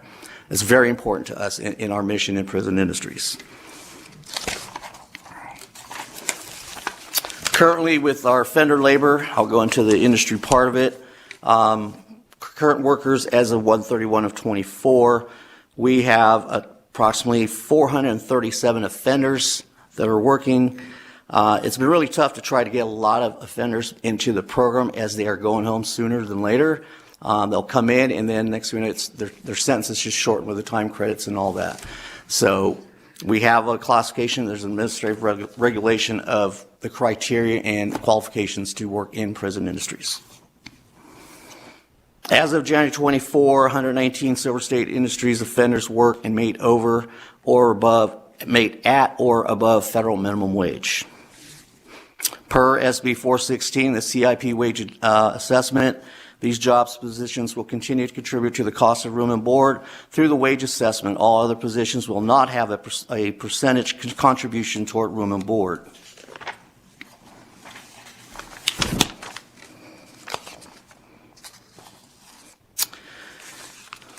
Being an enterprise and mandated to be profitable in the industry program, it gets tough, and my staff, I commend them.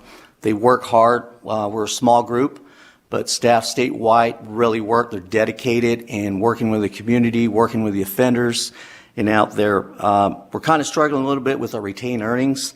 We had some funds swept in August 2020. They took in fiscal year 21, $250,000 was taken out of the retained earnings for Prison Industries. $350,000 was taken out of budget account 3727, which really did a negative impact on our retained earnings.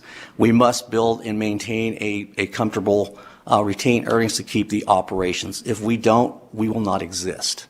So I kind of have concerns about that. I don't know if I was looking to work with the committee or somehow maybe a BDR down the road after I talk to the director, is when they sweep these funds out of these enterprise and are retained earnings to supplement the general fund.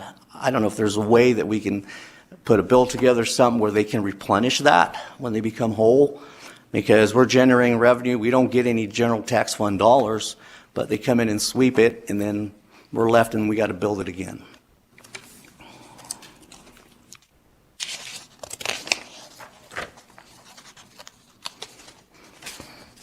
Also, on the documents that I provided, I've gone through each shop and shop supervisor. So to enhance the program, we cannot use, and I've said this before, the same tool, the same screwdriver that we used 20 years ago.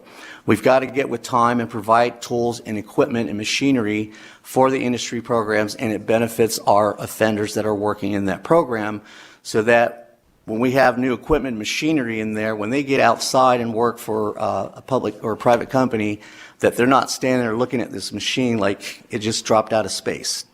So we want to try to give them as much real time on equipment in our program so that we try to mimic the private sector as much as we can and work with companies outside.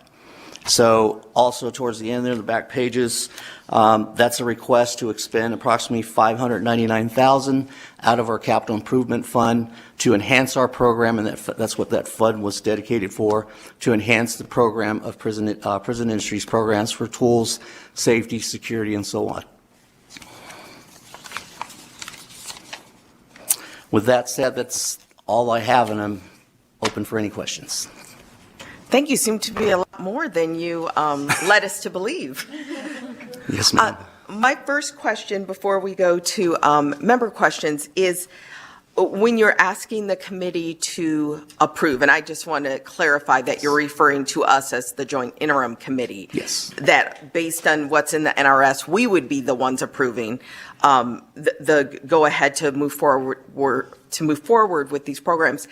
If we were not to move in that direction today, how long or how would this hold up the process of where you're at right now with implementation or starting? So is it fair to believe that these programs you mentioned, that you've already begun the process, and what would you need from us in order to continue? So generally, the process, it would delay the process. We just had a brief conversation as they called me, and I made a visit, but I made the future partners, hopefully, understand that we can have a brief discussion, but I have to bring this to the committee. So in the past, I report to the Advisory Committee Industrial Programs, and I always I presented a company that's coming in so that we can start negotiating and talking. To do a contract, it takes to execute it from beginning to completion, it can take anywhere from 3 to 6 months. We really have to get the impact analysis back from Dieter, Governor's Economic Development, and then also talking with organized labor. So the process takes long. I know one of the companies, the trust company, is chomping at the bit. They don't have enough employees up there to work, and they know of our other program with Erickson, but all it needs is approval from the committee to say continue, and if I need to come back and report, I don't see that here, but I'm looking for direction on that. This is a different committee for me that I've historically reported to on the Committee on Industrial Programs. And so when you say you're looking for us to approve to continue, what specifically would you be asking us to continue? Like, where specifically is it in the process, and what specifically would you be asking us to approve to continue? For the record, Bill Coinga, Deputy Director of Department of Corrections, just asking for this motion from the committee to say to proceed to negotiate, continue to move on to negotiations.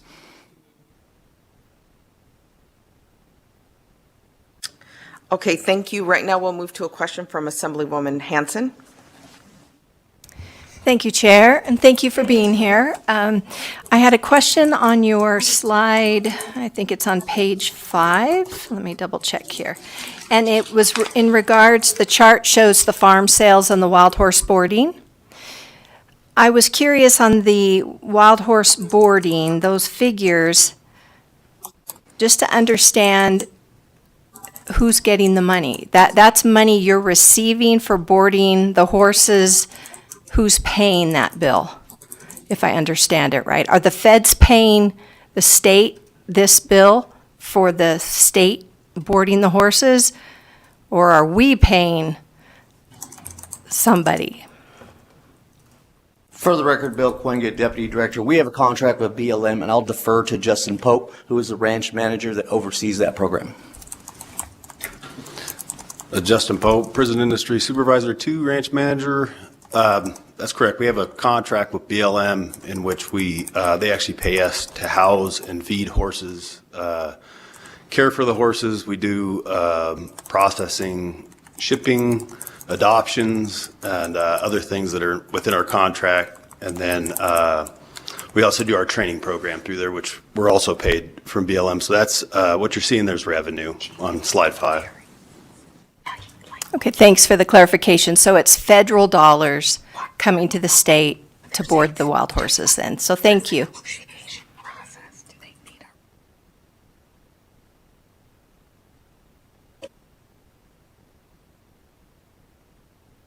Thank you, Assemblywoman. Is that the end of your questions? Yes, thank you. Okay.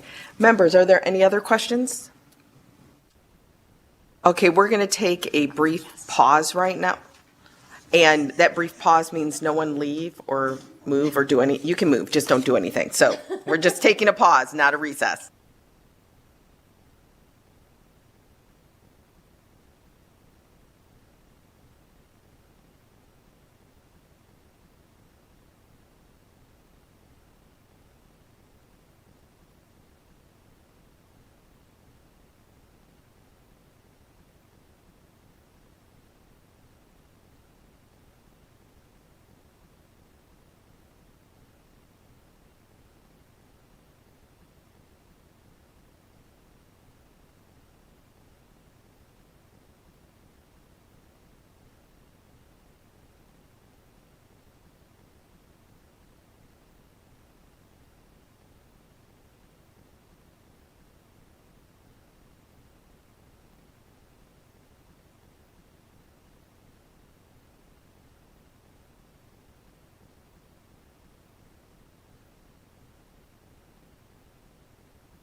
Thank you for that. We do have another member question, I believe, from Assemblywoman LaRue Hatch. Thank you, Chair. I just had a question about Carson Truss and specifically what they are hoping to employ our workers doing and what their struggles are with getting workers. Why is it that people are quitting after a week or two?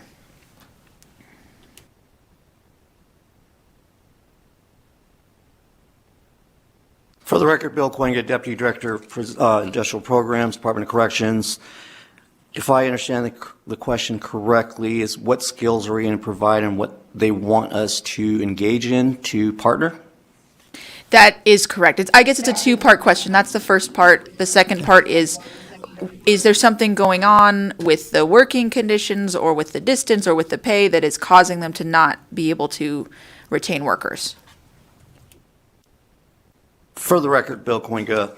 No, this company moved. They have a parent company. I can't recall the name of the parent company in California.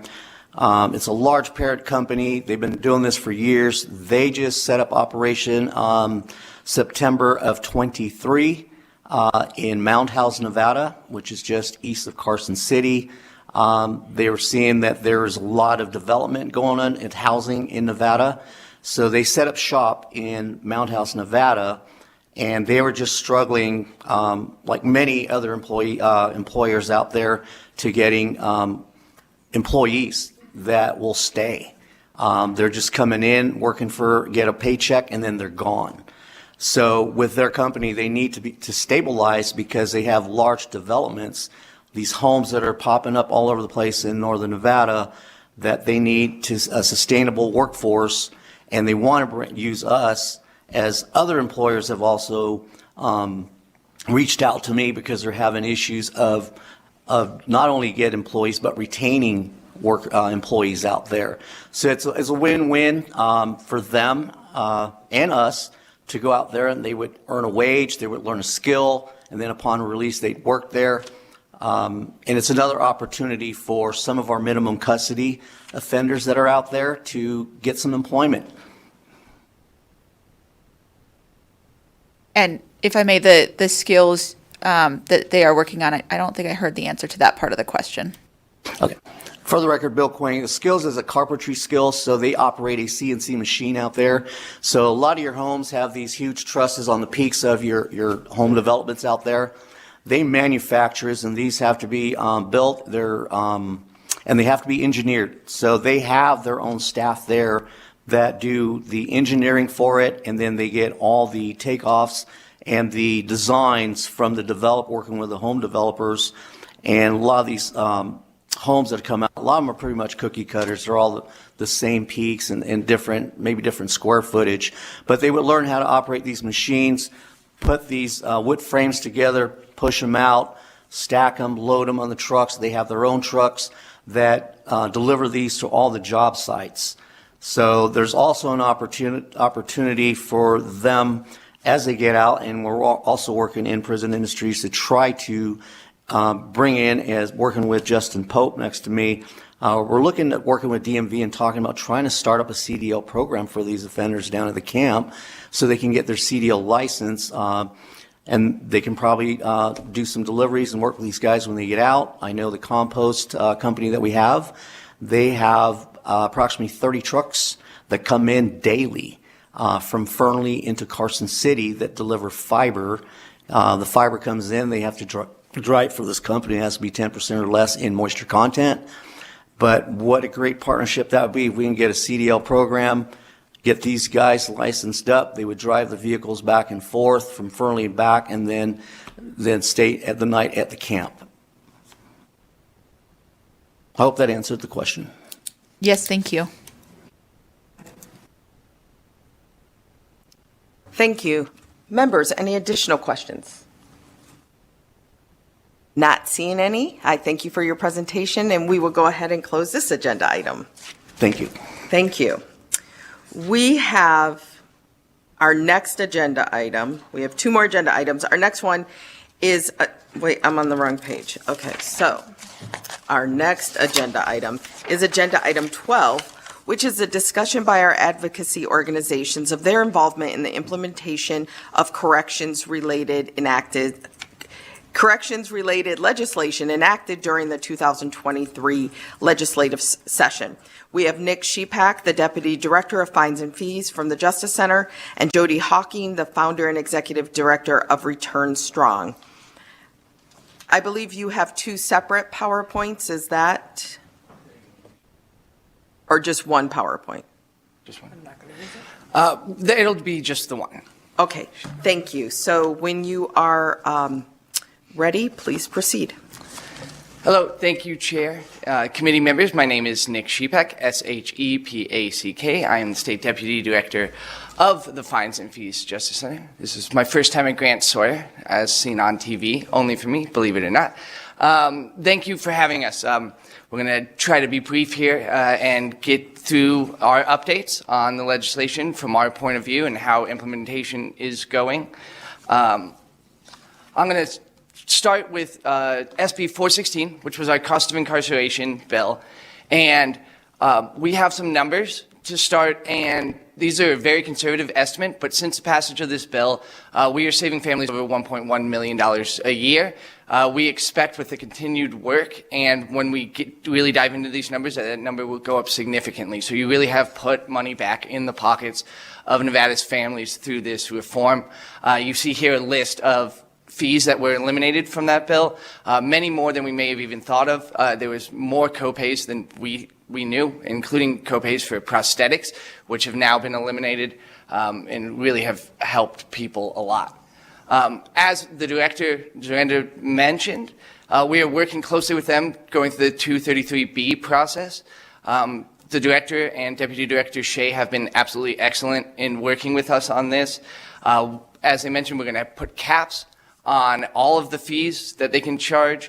We're working on caps to how much revenue can be held within the inmate welfare fund, and if we can keep, which will allow us to reduce prices across the board as long as revenue continues to come in. We believe this will be long-term protections for families and individuals who are incarcerated, so we look forward to continuing that work. We do have continued concerns. As was talked about earlier, the tablet fees, our concerns are not on the end of the department, but all of our research suggests that these for-profit companies do everything they can to make as much money as they possibly can for their shareholders. We think that the 233B process will offer some protections, but we want to make sure that this body continues to look at how much money is being generated from these tablets. And it's possible that we need to do some reforms in the future and need to backfill from the general fund. Something new that we discovered is individuals who are incarcerated are charged for their work equipment, whether that's boots, certain uniforms, Save Surf cards, right? So if you take all the work equipment, the physical equipment that we have records of over the last 9 years, incarcerated individuals were charged almost $500,000. Due to poor equipment at one of the firefighting camps, some women had suffered injuries. There was a recent lawsuit that the state settled for $340,000. We essentially lost 70% of 9 years of collections for these items in a single incident. If the state picked up that tab, provided the equipment, NDOC would need the money from the state, we would be able to avoid this. And people aren't making enough money while incarcerated to really afford this to begin with. Same thing with the Save Serve cards. The average culinary worker, the median in their pay range, makes $463 a year. And these Save Serve cards cost $10 to $30. That could be anywhere from close to a month to 3 months' pay for an individual. And if you were to hire an outside individual at the state's minimum wage, it would cost you for each one of those employees almost $18,000 more. They are providing an essential service. There's no reason that the state should not be picking up the cost of these cards.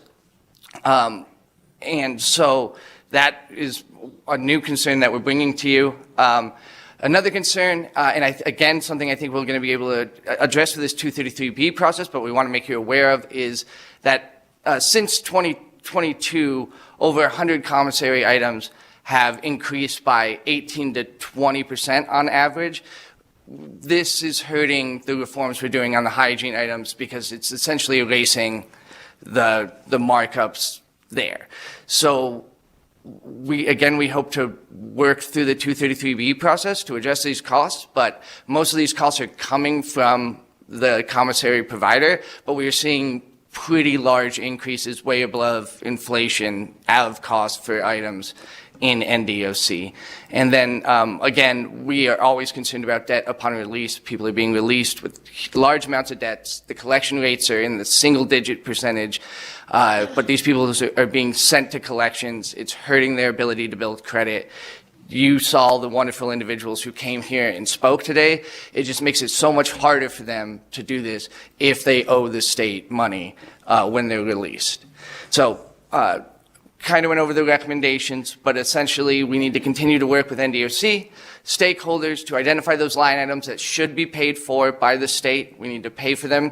That'll take them out of the inmate welfare fund. That'll allow NDOC to do the work the director was talking about with reducing costs to everyone. We need to cover the cost of these work-related items. It's not a huge cost to the state, but it would make a huge difference to those individuals who are working. And we need to continue to work on ending debt upon release so that we can have more success stories like the ones that we heard today. And so that's the end of my presentation on this. I was asked to give a brief update. I talked with stakeholders. I talked with Mass Liberation about the Dignity for Incarcerated Women's bill. And essentially, as the department said, what we need is more data, which includes the timeline for when that funding is going to come. There's a request to know the numbers of services provided. And then we want to partner with the department in order to do a survey of the women at Florence McClure to see how these services are going. I'm happy to facilitate those conversations, but we don't have enough information to provide any sort of real update on that legislation. And I will pass it over to Jody Hawking. Thank you. Good, I think we're afternoon now. Good afternoon. Thank you. My name is Jody Hocking, Jodihockking. And we are off to a great start. I remember my microphone and my name, so we're doing better than I did last session. I want to just start by saying that it has really been a tremendous improvement in just openness and transparency and communication that is going on between the department and stakeholders. And I don't want things that I'm going to say to be interpreted as negative. I just think there are always two sides to a story. And so I agree absolutely with everything that Director Zarenda talked about. We're seeing the impact of like those positive impacts, but I do want to just take a couple of minutes to talk about some of the areas where we're having implementation issues. And we've talked about all these, so this is not a secret, just so that we know. Tablets, we already did. This PowerPoint was for me.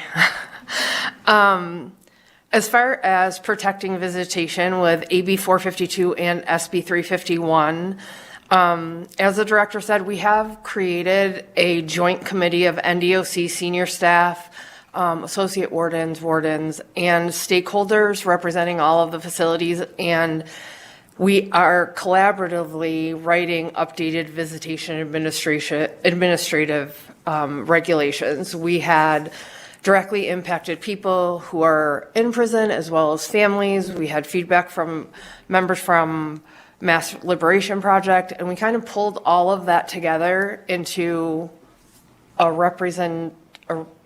I call it our student council of NDOC visitation, because I don't know how else to explain it, but we all are working together and collaborating on how do we create policy now that takes the expectations of those bills and ensures that they happen.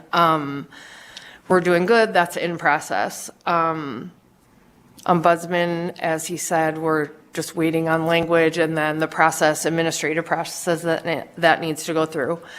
One of the bills that we have seen some areas that are not as smoothly implementing is around AB 121, which was Assemblywoman Considine's bill around the mail, KOP meds and refilling meds, and then emergency contacts and medical consent forms. And there's not an issue or concern with the mail right now. That is running smoothly. I believe there are some scanners that are going to be purchased to scan, but people will still be delivered their physical mail, which was the point. The KOP medication, there's a concern with that in terms of there was language in it that said critical life-sustaining medications, and it has kind of become a disconnect. We thought that it was all KOP meds would be automatically refilled without people needing to submit kites, and some facilities are doing it that way and others are not. I anticipate that we'll be able to work through that process and find a solution to it, but I think where it seems to be caught is defining what are critical life-sustaining medications. So what a person taking a medicine may be considering it that, while the medical director or NDOC, it may not be on their list, so then it's not getting automatically refilled. I think it's something that is resolvable, though. We just need to do some work on that. The other thing is around emergency contacts and medical consent implementation, especially around the medical consent forms. A lot of people who are in prison, some of them have been in, 30 years, and they have no idea what HIPAA is, or they don't understand why they need a HIPAA form until they're in the hospital and terminally ill, or until they get injured, and then it's they can't get somebody to sign it. And what has been happening in a lot of facilities is that forms have just been put out without any type of education into why they need them and what they are and who to assign your information to. And so we have had conversations and are working on ways to educate the incarcerated population to be able to help them understand, and also to educate families on why it's important and to open that discussion. SB 307, you already talked about, but I'd like to just add two things, I think. One is in regard to the staffing, and while staffing is improving and we have all of these applications and we're hiring people, one of our concerns is that there is a growing inexperienced workforce that are now working in the prisons with an expectation to be able to de-escalate situations and deal with crisis intervention. There have been 2 deaths this year. In the past, I talked about Christian earlier, another man that were both having some type of crisis, and it resulted in their death when officers intervened. And so I pulled the data from our letters from 2023. We had almost 374 letters that were specifically about excessive use of force, retaliation, and really unethical, abusive conduct by COs. My concern is, do we know what the baseline was before? This is a data question, really. Like, what was the baseline before all of these staffing changes? And are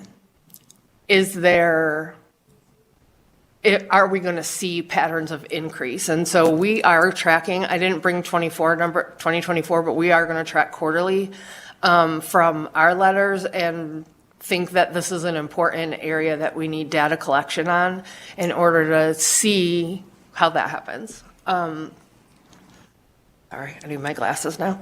The other thing that I just want to say is, SB 307 is a phenomenal bill, and we've made some historical strides in it, but it's very much written for the letter of the law. It's 22 hours. It's 22 hours out, which that's a lot of hours to be in a cell with.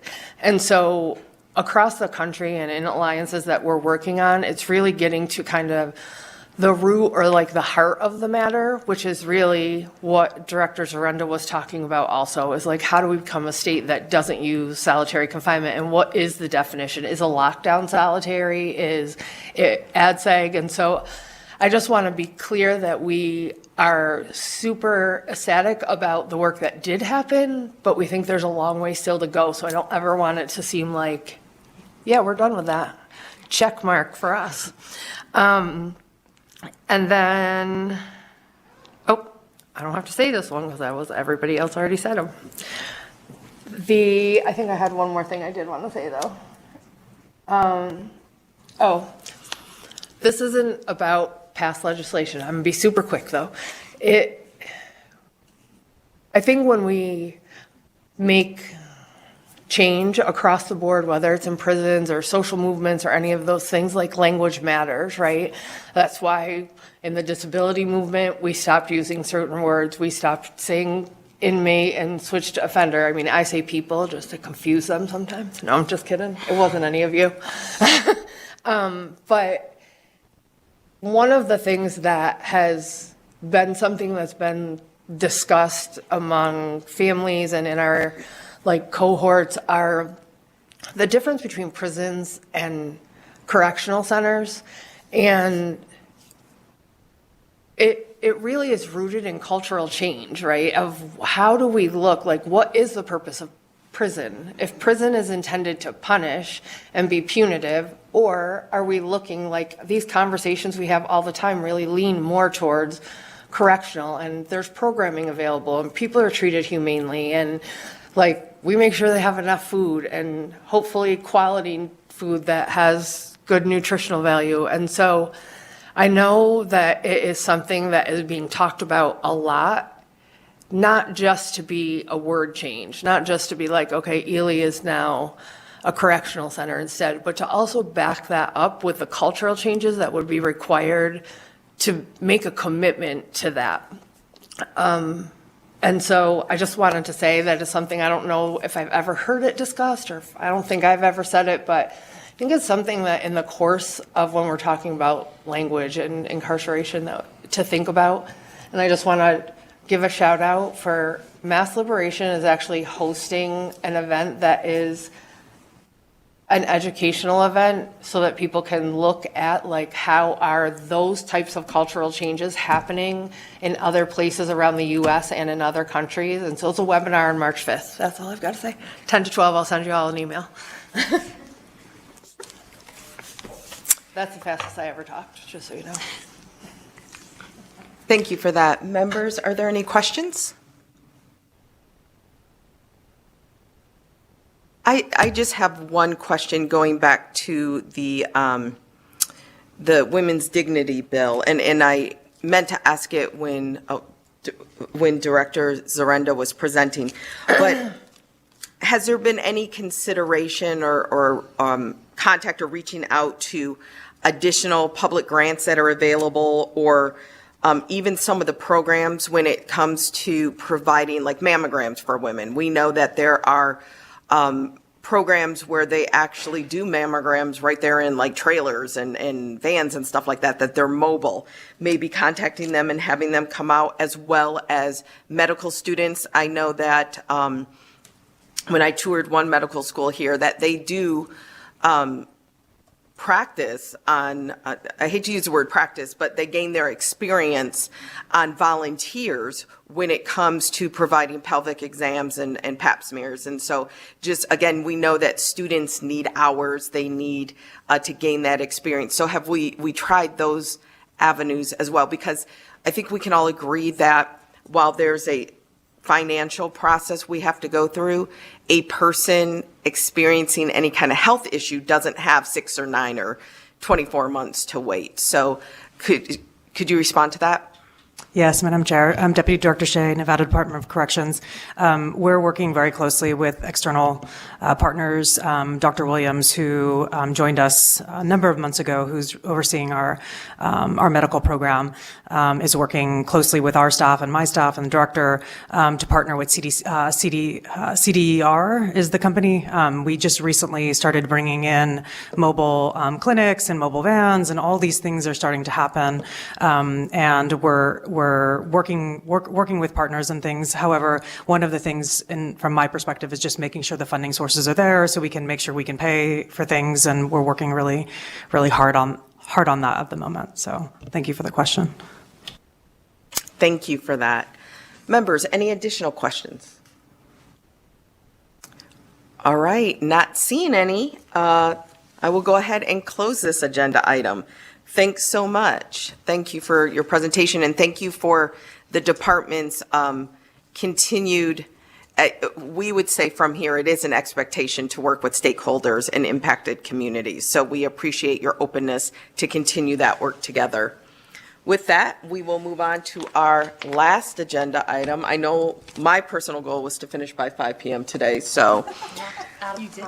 But that is, again, because of everyone's efforts of getting us here. With that, our last agenda item is public comment again. Just reminding people that we will take public comment here in Las Vegas, in Carson City, and by the phones. So first, is there anyone here in Las Vegas that would like to make public comment? Not seeing anyone approach. Is there anyone there in Carson City who would like to make public comment?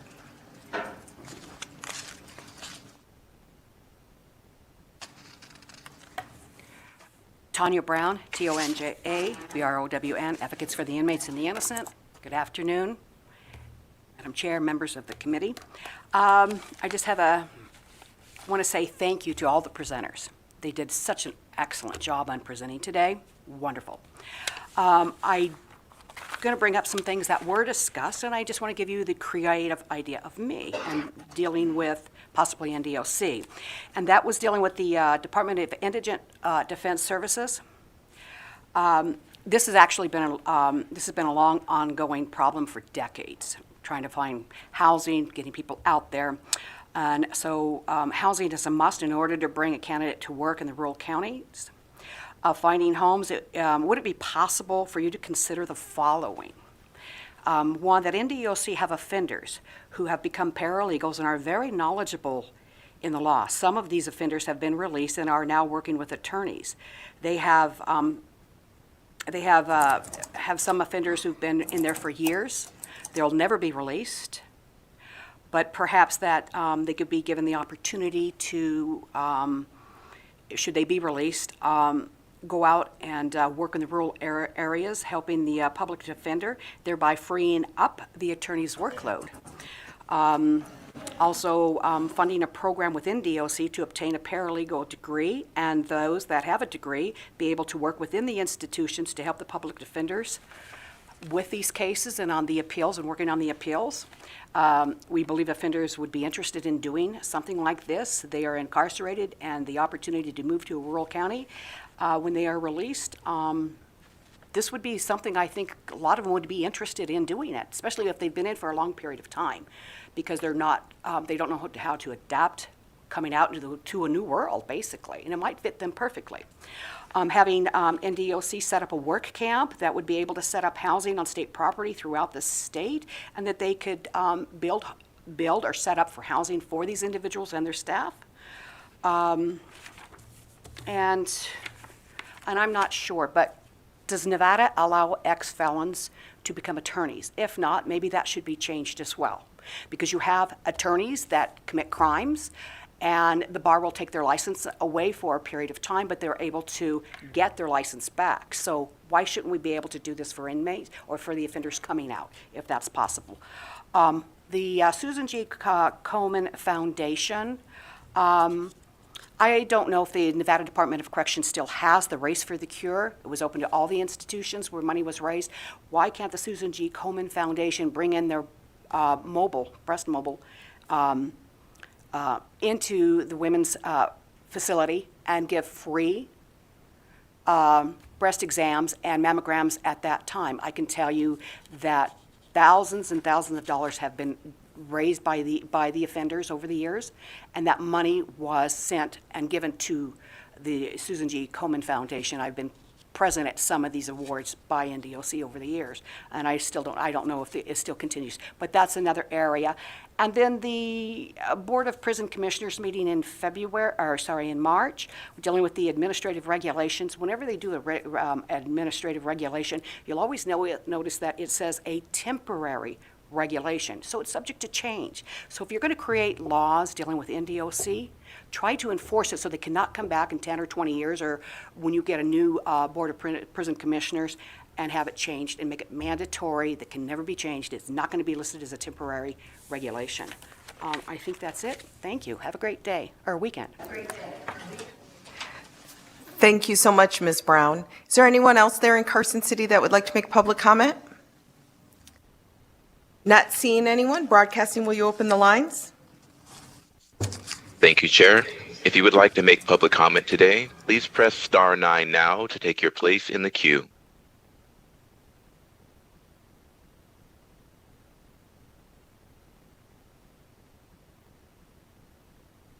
There are no callers wishing to offer public comment at this time. Okay, thank you for that. I will go ahead and close public comment. That was our last agenda item for today. Just want to again thank everyone, all of the presenters and all of the members for having such an efficient and quick meeting for today. Like I said, the goal was 5 o'clock. With that, just a reminder that our next meeting will actually be April 26th at 9 a.m. So there is no meeting in March. We will resume again April 26th. And with that, I guess we're adjourned. Have a great weekend.